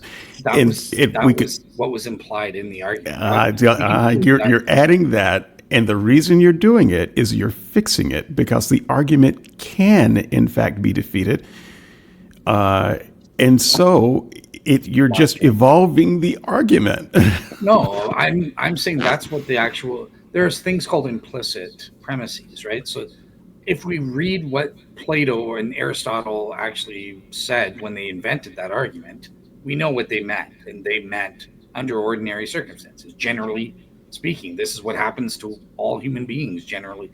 It's not taking in mind, what about the Jews? They believe in a bodily resurrection. Maybe there could be a resurrection. Those are outside the scope of the argument, I would argue, kind of thing, even though it's not included in the words. It is implicit in the premises. So nonetheless, look, I just stated it. So that argument will always be true the way I stated it then when I fixed it. So boom, I just made those implicit parts explicit, and now we have an argument that will work 2,000 years ago. From now, everyone will agree with it. No one will deny it and stuff like that. So, except for those people who believe that they are witness to resurrections. And then all you could say is, well, even if those resurrections happened, it's not a normal circumstance. And then you're thrown into the debate of, well, what do you mean by a normal circumstance? It is not a knockdown, drag down argument. Well, first of all, resurrections prove my point, right? Because in order to rise, you have to die. So, yeah, all men are dying, and then they're rising. Great. So my argument still works there. But still, yes, Elijah is an exception. He never died, and he was taken up into heaven, and stuff like that. But that was my point, in that it doesn't matter, though, about disagreements or philosophical arguments that we improve just like every other discipline. Sometimes arguments are factual premises, and they're based on an incomplete knowledge of the facts. And as we gain knowledge of the facts, okay, that shows this premise was false, whereas we thought it was probably. That's all I was saying in aggregate. That is exactly what I was saying. And we don't have a perfect grasp of the facts. And so once again, all I can say is, with an argument, that sounds like a pretty good argument. I don't have a better response to that right now. That doesn't mean that I'm going to fall on my face and acknowledge that God exists because you came up with a better argument today. Why not? I cannot examine your facts today. And I do not know that you are presenting a fact that can, in fact, be examined. It might be something that, it seems like a fact that we both accepted because of cultural conditioning, but when I go back and study it, actually that's not a fact. And I can't in fact, corroborate that. Are there facts that we know today, and we know them today? I don't understand the question. Well, there are certain facts that we are logical. It's irrational to just go, oh my gosh, well, maybe the sky looks blue to me. It sounds like that's a fact, but maybe 1,000 years from now, someone will prove that it's actually Oh, purple. yeah. I think there are No. facts that we can know today. We don't know all of the facts, but we definitely know some. Yeah, I think that. Yeah. So all that we're responsible for is just following the evidence as we understand it today, where it leads, the best we can. Okay, but I'm also following the quote unquote evidence that until I can study is just a claim of someone who's making an argument. And so the argument itself doesn't prove that it's true.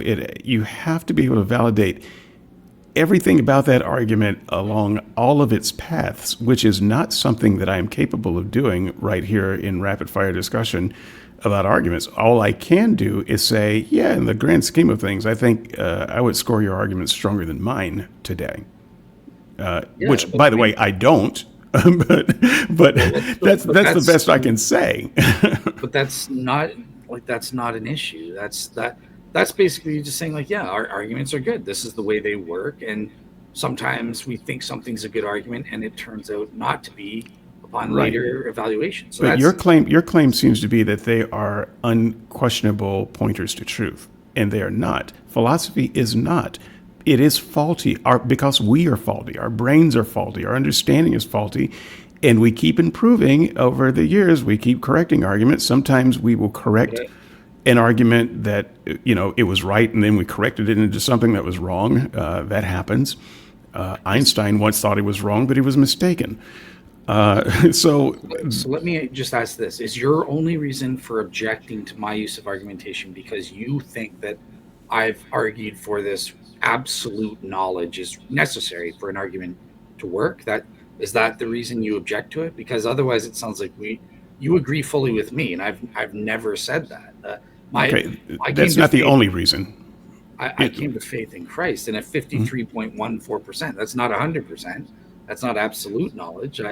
There are inductive arguments, which by definition can't give 100%. Right, but I think that you would join with William Lane Craig, or at least I think you would. So let me just say William Lane Craig does not believe that people can be argued into the kingdom, even though he's a philosopher and an evidentialist. William Lane Craig believes that all of that is dross. It's dung without the Holy Spirit doing a special work in one's heart. He does not believe that argumentation makes Christians. Yeah, so I agree. Argumentation alone is not good enough. We do need the Holy Spirit, and that's if you're not receptive to the Holy Spirit. That's what Matthew chapter 10 is talking about. So it's not talking about you. It says nothing about how the people would evangelize. I'm sure they did come in with apologetics and say, oh my gosh, Jesus healed a leper. I saw it with my own eyes. He is the Messiah. Believe in him and stuff like that. But what it's talking about is if they are rusty nuts like David Johnson and they say, get out of my house right away, or, they're rejecting the message and they don't even want to hear it, they're not open to it, then you shake the dust off your feet.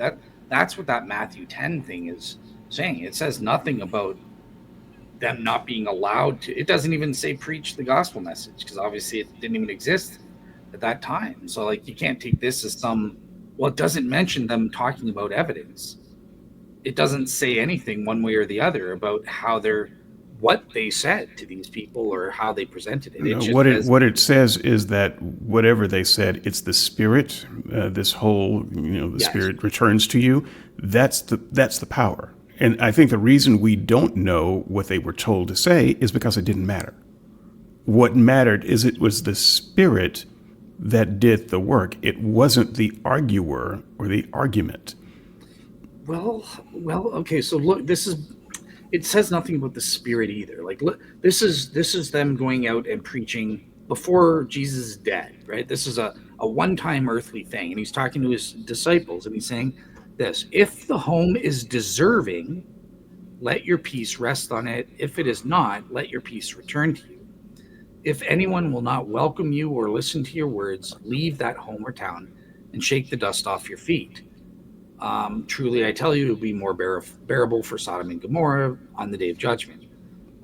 So there isn't really any mention of the Holy Spirit here. It's talking about how do they receive you and your message. And I agree with you. It doesn't matter how you present it. It's you present it in whatever way works best for the person you're evangelizing, or that they were trying to convince about becoming a Jesus follower here. And are they receptive to that message or not? If they're not, shake the dust off, and they're going to hell. Right, but this is the part that I was trying to hyper focus on. It wasn't if they disagree with you, stay anyway, break their local laws, convert at any cost. It was okay. They didn't accept you. Go to the next town. You're done. You're done. And so, but the argumentation with that kind of framework, you're never done. You're always selling, and at some point, when you're always selling, it's because you think that you're the salesman, and you're not. You did the thing, you preached, and the Spirit either worked or it didn't, but it has nothing to do with you. And if you think it didn't work, and you go back and re-preach it, I don't think that you're actually following the brief, and so you're using that human logic to say, well, look, the Spirit may or may not do something, but I'm going to logic you with this argument that you can't argue against, and that's going to be the thing that changes your heart. That doesn't change hearts.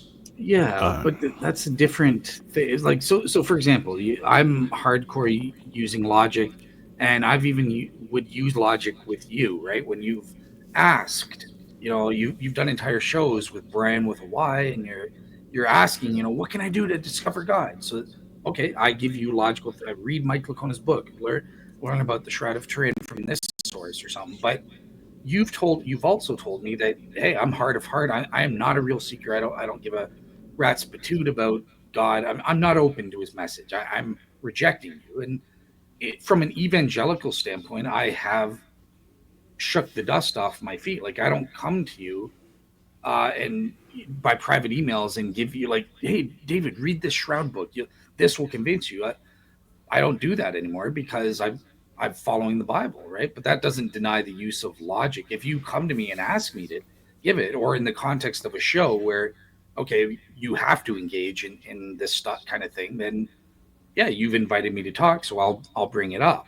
But sure, if I invite you into my home, maybe that's the Spirit giving you opportunity to preach. But that's not how evangelical Christianity works today. And if I do ask you, how can I get this spiritual message that you're saying that I'm not getting? If your answer is by like Mike Lacona's book, I don't think that's the same as pointing me to the gospel. That's not the same thing. That again is you're just using human logic. You're saying Mike Lacona is a smart guy. He's put together some really logical arguments that you can't evade. So get that book. Not the same thing as the power of God for salvation is the gospel of Christ. Again, it's not only that. I also recommend certain other things, right? Like reading the gospel message, praying, earnestly praying, and stuff like that. And that even as an atheist, you can do that, stuff like that. So there are other things in addition to that. But I'm just saying there's nothing that says you can't use logic, which is what you use this verse to prove and say, well, using logical arguments is contradictory to what Jesus was telling these guys to do. And I'm just saying that it reveals a different heart. It reveals a different thing than what the Bible. I mean, I'm citing Romans 1:16 and so forth. The power of God to save is not human logic. In fact, if anything, human logic is enemy number one to receiving the gospel, because you're now leaning on your own understanding. But there's a such thing. You can say that logic is from God, but then again, everything is from God. So that is not evil. Yeah, okay, pass. But I will, so that's not explanatory in any way. Sure, you can say, okay, everything's from God, but that does not address the methodology that God has revealed in his word. Pardon me for borrowing all this language that I don't actually believe in. But when we do that, it all has to point back to the gospel as the power of God. It's not the logician that is the power of God. And by the way, you can say logic is from the power of God, but our brains are in a sinful world and are corrupted by sin. So therefore, logic going through our brains is still corrupted. Sure. And so the only uncorruptible thing would be to preach the unvarnished word of God and then back off and let the Spirit do or don't do. So no, there are some times where it's my reasoning, secular reasoning, is totally uncorrupted. For me personally, my knowledge of 1+1=2, that's uncorrupted by sin. It's perfect. I can't believe that you're still falling for that fallacy. I don't fall for the fuzzy logic fools. Never mind. I'm with you. 1 and 1 is 2. All right, that's perfect. That my knowledge is exactly like God's. It's uncorrupted. For whatever reason, sin didn't corrupt most people in that regards. There are some people that go for fuzzy logic. So, yep, you're right. Sin can contaminate their faculties in different ways. But in terms of the spirit, the Paul, and the spiritual versus human logic and stuff like that, or knowledge and wisdom is what he says, right? So this is talking about your spiritual disposition. Are you disposed toward God's truth, or as opposed to being hardened of heart and mocking and stuff like that, and engaging in human self-importance wisdom? So these are, all the commentaries agree, it's talking about like vain philosophies and stuff like that. Okay, so how do you differentiate between vain philosophies? I mean, the word here in this particular translation, admittedly not the King James, is human wisdom. Right. David S., what is the King James version? What's the correct words there in verse 13 of Romans 2? I've seen human wisdom, human philosophy, the philosophy of this world, things like that, but it all sounds like the same thing. And when you are reasoning via philosophy, it's not about it sounds like human wisdom to me. No, but it's not, right? Because it's certain types of philosophies are corrupt wisdom, worldly philosophies. Okay, so how can you tell?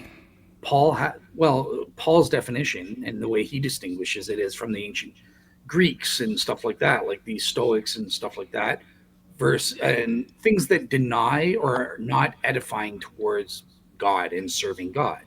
You know, that in a nutshell, that's what he means by there's good philosophy, right? If you're arguing for God's existence, that's from God, because God obviously exists from Paul's mindset, stuff like that. That's pretty subjective then, because I think that's bad philosophy. Well, this is what Paul said under inspiration, right? He's not trying to convince a skeptic. He's just answering the what question. What is the difference between bad philosophy and good philosophy, or human wisdom versus spiritual wisdom from God?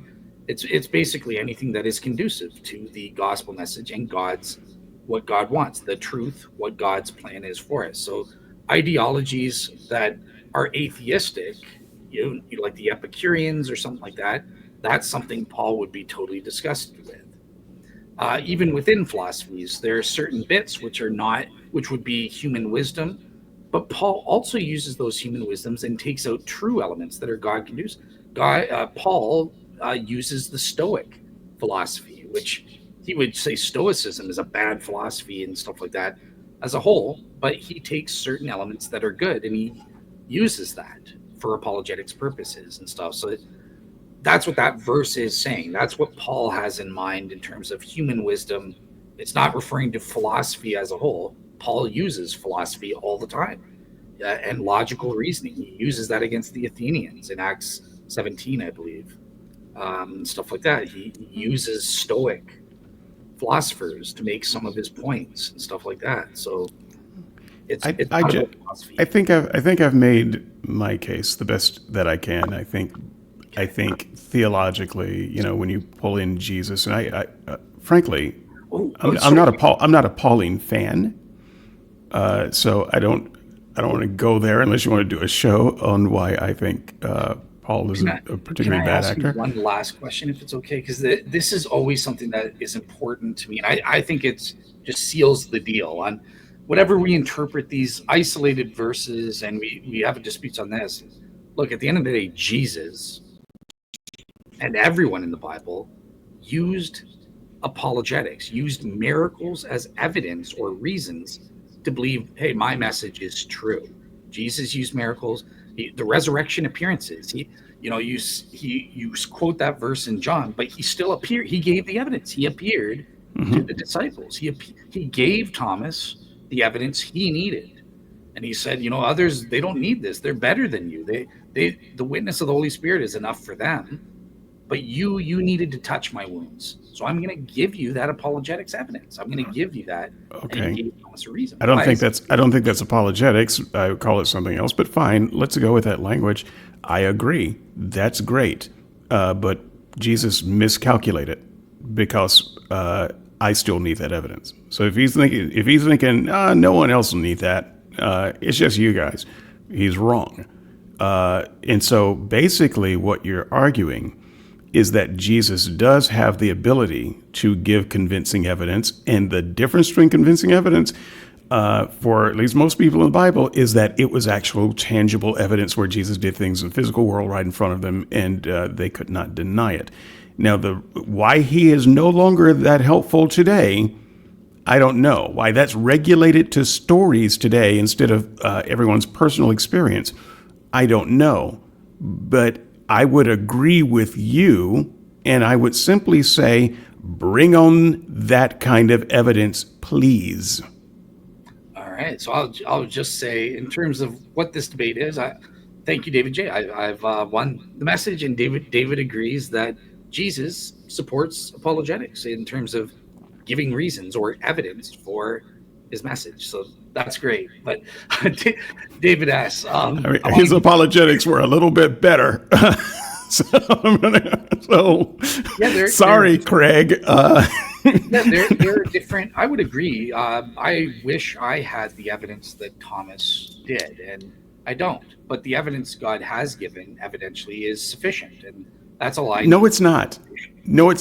Okay, look, sufficient for you. I don't mean to say that. Let me take that back. I am actually actively working on a piece in my head. I haven't begun writing words, but I'm going to do a piece on Sidon and Tyre, and that one passage where Jesus is berating his people, and they say, if the people of Sidon and Tyre had seen the miracles I showed you, they would have repented, believed and repented. They would have been saved, essentially. If I had deigned to show them the thing that I knew would convince them, they would have been saved. In other words, Jesus is acknowledging as plain as it can be that he does, in fact, know what would convince people, and sometimes withholds it for his own good reasons. And so it is not enough to just blanketly say, well, God has given everybody sufficient evidence. No, he hasn't. He has said so himself. He doesn't give everybody sufficient evidence. And so, just call me Sidon. He gives everybody sufficient evidence for the purpose of salvation, kind of thing. Except for Sidon and Tyre. Because he literally said he didn't. No, that wasn't for salvation in a Christian context. Sure it was. It was salvation, and I'm not going to kill your butts. Yeah. So that is salvation. Oracles to the nations and stuff like that. But okay, I don't want to get sidetracked on that. David asks, I do want to give you the last word based on what me and David J were discussing, and then I think we can wrap up at the 3.5 hour mark. I've enjoyed this show. I've been a little bit scrappy myself today, but 3.5 hours, I guess that's a start. I mean, if you gotta go, sure. All right. Well, is there anything else you guys want to discuss? No, although I have brought up certain things that I would love to explore more in a different, when they have time to breathe on their own. But I think it's mostly been an enjoyable conversation. I think that, I've done my best to not curse, and you have to understand, cursing is a part of my language. I'm not truly communicating if I am not, but so it takes some effort. And I have tried very hard not to interrupt, although I know that I failed a couple of times. Interruption is also a part of my native language.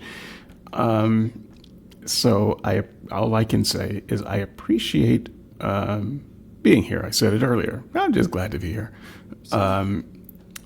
So thank you. Sounds good. Sounds good. Yeah. So David asks you, you get the final word of the night. If there's anything you wanted to say, just to wrap up that topic. Okay. Yeah, I was just listening, and like I hope that if I said anything unscriptural, then I'm wrong.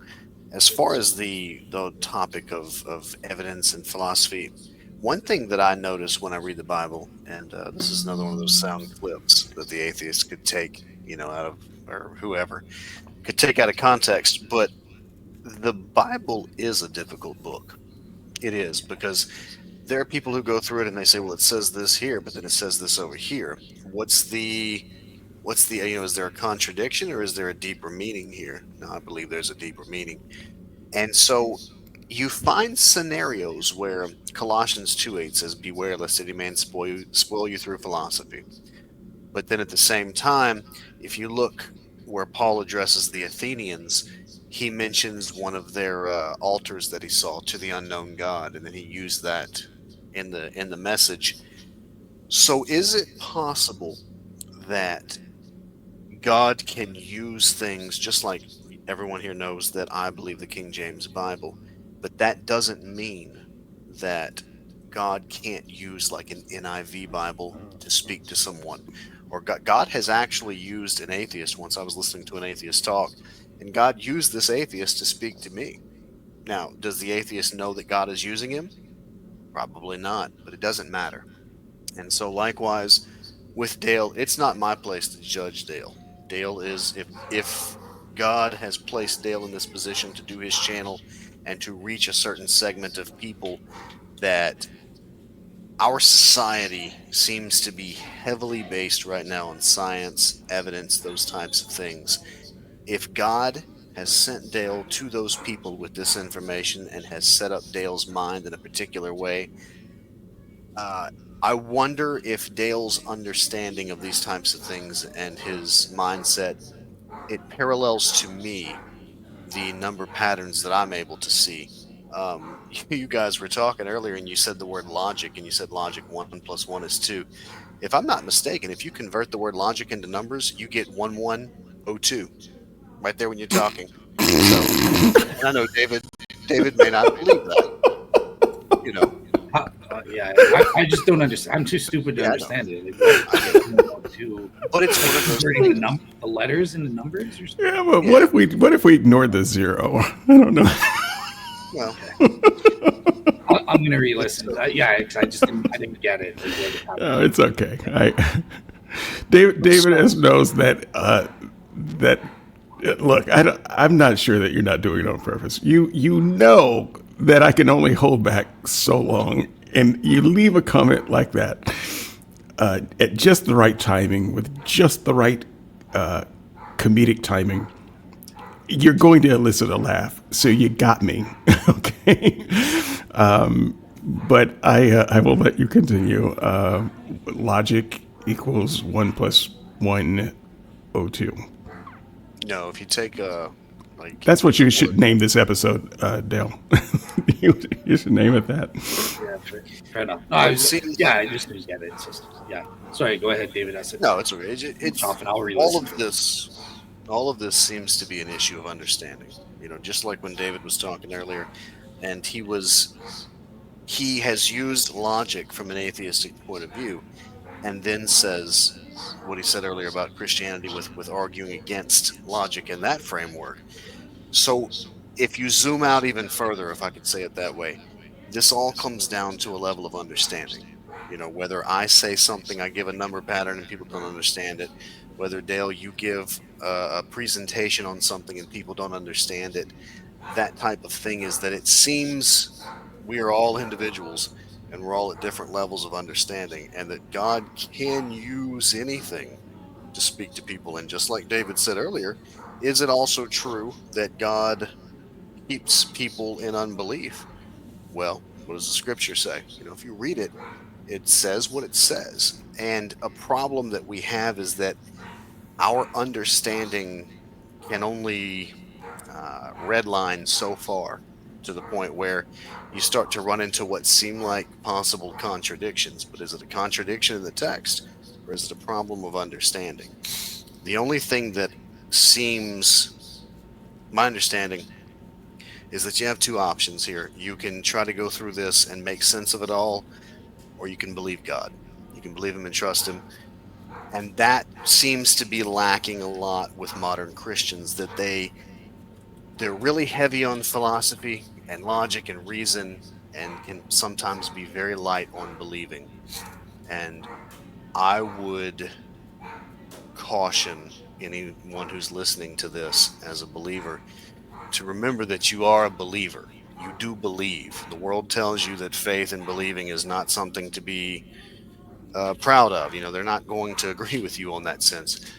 But I also don't necessarily have to make it all logical, because even though it is logical, it is also not logical. And if you understand what I'm saying, it will make sense. It sounds like I've contradicted myself, but hopefully you understand what I'm saying is that it is logical, but it's also not. And the Bible says that I want to read it to be absolutely clear here. I should have had this open. What does it say? 1 second. While you're looking that up, I think what you're saying is like it's perfectly logical, but it's beyond just logic. There's more to it than just logic, but it is totally logically consistent. There are no logical contradictions in Christianity or logical inconsistencies.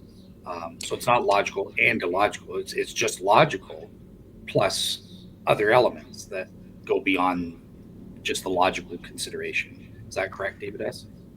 Let me read this, and this is from the Bible. It's in 1 Corinthians, it's verse 25, where it says, uh, because the foolishness of God is wiser than men, and the weakness of God is stronger than men.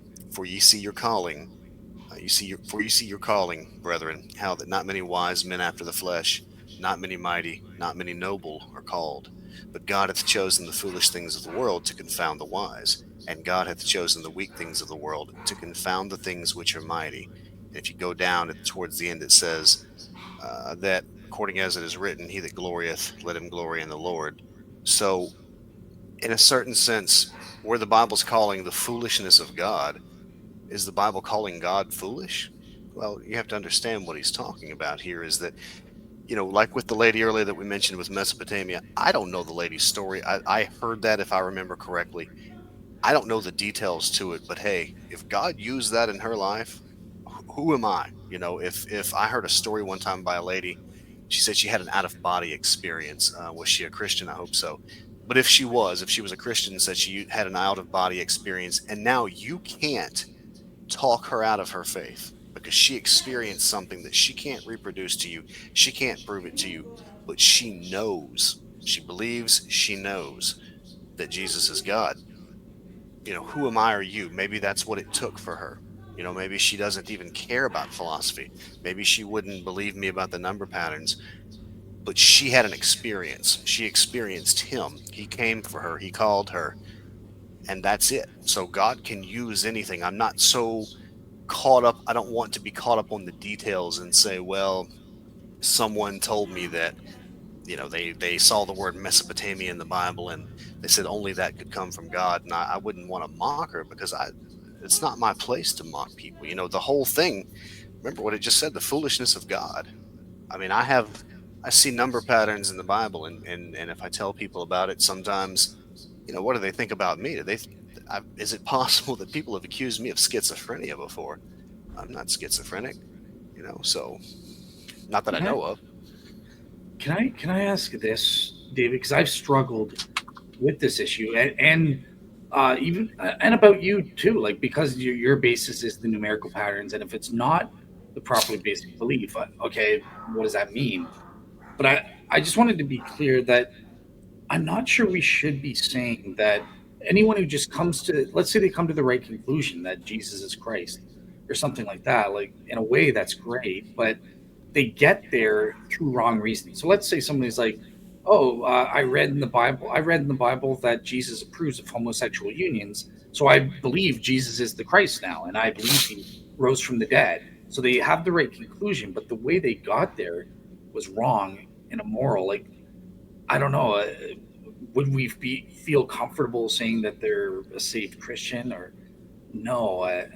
I'm not totally comfortable. So that's why I'm a bit hesitant. And like, if somebody comes to the right conclusion, but for the wrong reasons or in the wrong way, I don't know. Just what are your sincerely like? What are your thoughts? Because I've struggled with that because I don't want to like, oh yeah, well you're a fake Christian and stuff like that. Like, we want to be as accepting. We definitely don't want to mock, but I at the same time I wouldn't want to affirm like, oh yeah, you're a Christian. You've come to the right conclusion about the resurrection through this wrong opinion about homosexuality, or somebody concludes, oh, the Earth is flat.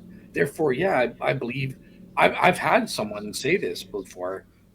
They were a flat earther. And it was their belief that the earth is flat, clearly false, that brought them to faith in Christ. And they made that, well, therefore the Bible is correct, therefore Jesus is the Christ. And it's all based on this wrong assumption about the flat earth. Um, I don't know, can does that matter if they come to the right conclusion through a false way? Or yeah. 3 seconds. God, that's exactly the same as saying God would not speak the truth through necromancy. Yes, he would. So that just doesn't work for God. You're trying to put God in a human shaped moral box, and understanding it all in human terms. But God can and has, in bright letters, used necromancy to to tell someone a truth. And so I think that you have to let go of that idea. The if you look, John 3:18 says, "He that believeth on him is not condemned, but he that believeth not is condemned already." So the question, there are many different groups of Christians. I mean, obviously, but the ultimate question of a Christian is who do you believe Jesus is? Do you really believe that he's the Son of God? And if they say yes, now they might be in total error when it comes to all sorts of things. I mean, obviously, even you and I don't understand everything. Neither do you. The question is, who do you believe he is? Who do you really believe he is? Not just what the correct answer in church is, but who do you really believe? And I believe that he is, and so do you. So that is the question. Now, after that, at that point, if I ask someone who they believe God is, and then maybe at that point I can show them some number patterns in the Bible and to show them which Bible to read. Maybe they'll believe, maybe they won't. I'll give them the information and let God do the work. Maybe someone's more logic based and they come to you and you can show them videos about the shroud, and then because of the science, they believe. God can use these things, but as far as worrying about, well, if you don't believe all of the right things, I don't know that any Christian alive believes all of the right things. Now, you could be in error, and there is definitely going to be a day where you give an account. So, warn the brethren, let them know, if they're doing something unscriptural, they might be a Christian, but they're doing something unscriptural. Does that make sense? It does. I totally agree with what you were saying there. It's just I'm not sure about coming. So the foundation itself is wrong. It stands in the epistemic chain in terms of you coming to salvation. But I hear what you're saying in terms of the Bible presents certain essentials. If you meet all those essentials, you should be saved, kind of thing. But I'm just questioning, can you come to all those right essentials through something that's not of God, like through something that's obviously erroneous and stuff like that? Like, say, so maybe you believe in the flat earth and you're mistaken, that's fine. Hmm. But if you're like, well, because only because I believe in the flat earth, I went, therefore I believe in all these gospel essentials. So if the flat earth is false, then I'm not a Christian, or something like that. It's only because there's a flat earth that I go, therefore. So it stands in the epistemic chain. That's where I'm questioning, like, well, they still meet the essentials, so maybe I should count them as a Christian, but like they're just on weak. I guess that's a parable of the soil. Like, I would be very scared that they're going to find out their foundation is garbage, and hopefully they'll get a better foundation to replace that or something. So yeah, the way I'm thinking it through is, yeah, we would still say they're saved Christians. They've come to the right end goals, right? The list of essentials for salvation, but they're in a precarious position. Their faith and salvation is in a precarious spot where we're going to want to get rid of that stupid foundation and give them the proper foundation based on the evidence of the testimony of the Holy Spirit, or the gospel, reading the gospel message properly, or evidence for the resurrection, whatever that is. Does that And make also, sense? well, also too, remember how it says that, him that is weak in the faith receive ye, but not to doubtful disputations.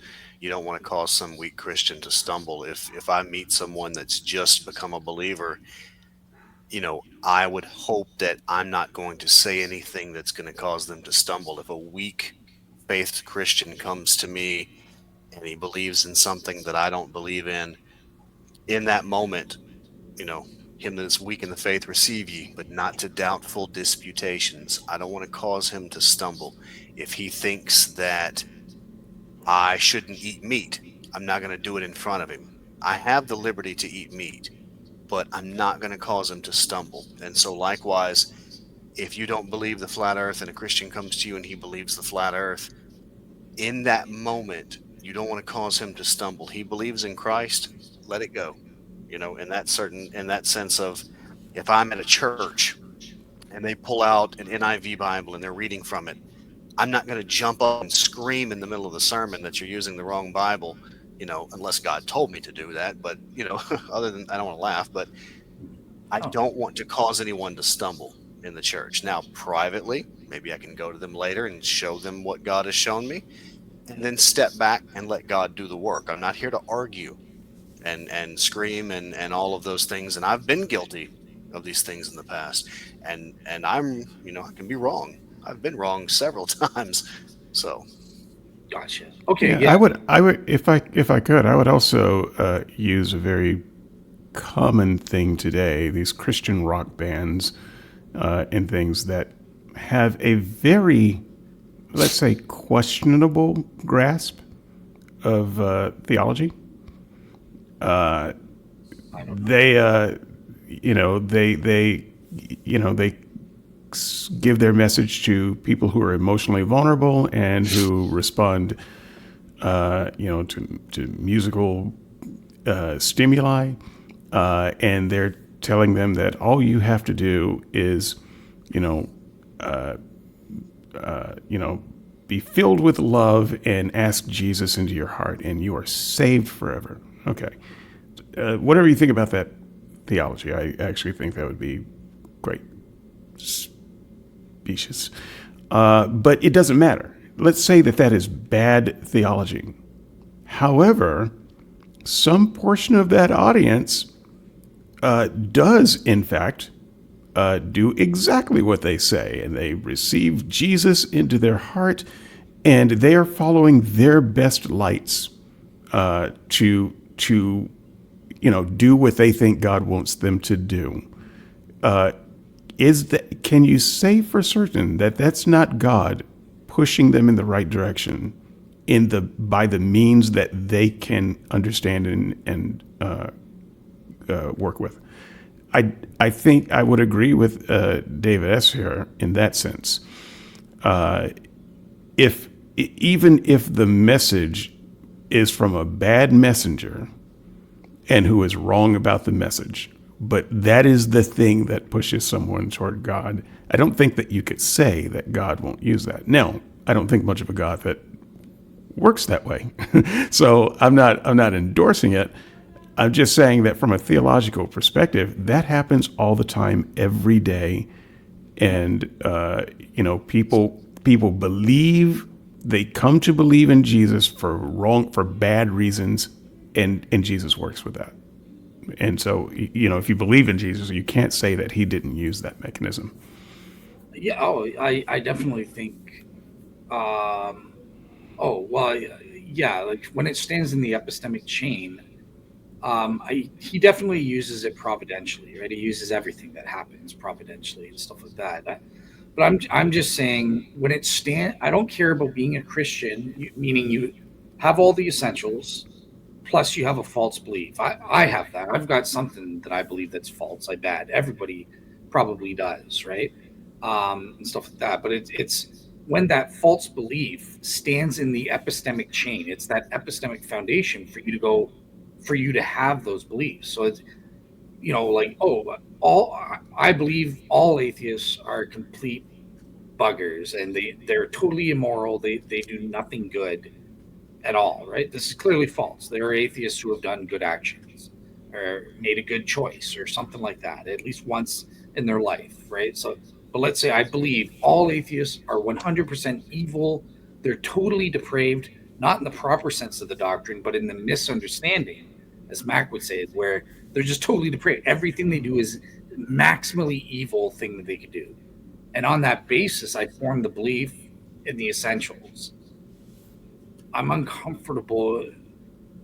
I think we would need to correct that. And the way we would go about that is in the way that David S. mentions. Like, yeah, we would, oh, that's stupid, get rid of that.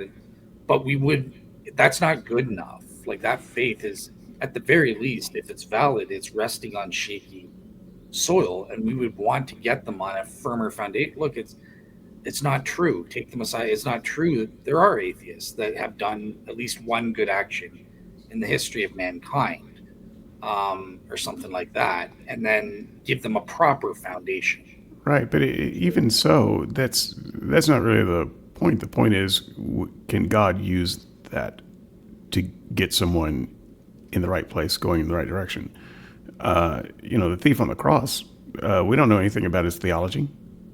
I'm pretty sure that if he's a thief, he probably has some pretty crappy theology. But maybe he thought, well, this guy's innocent. I've seen this guy going around. He's never stolen anything.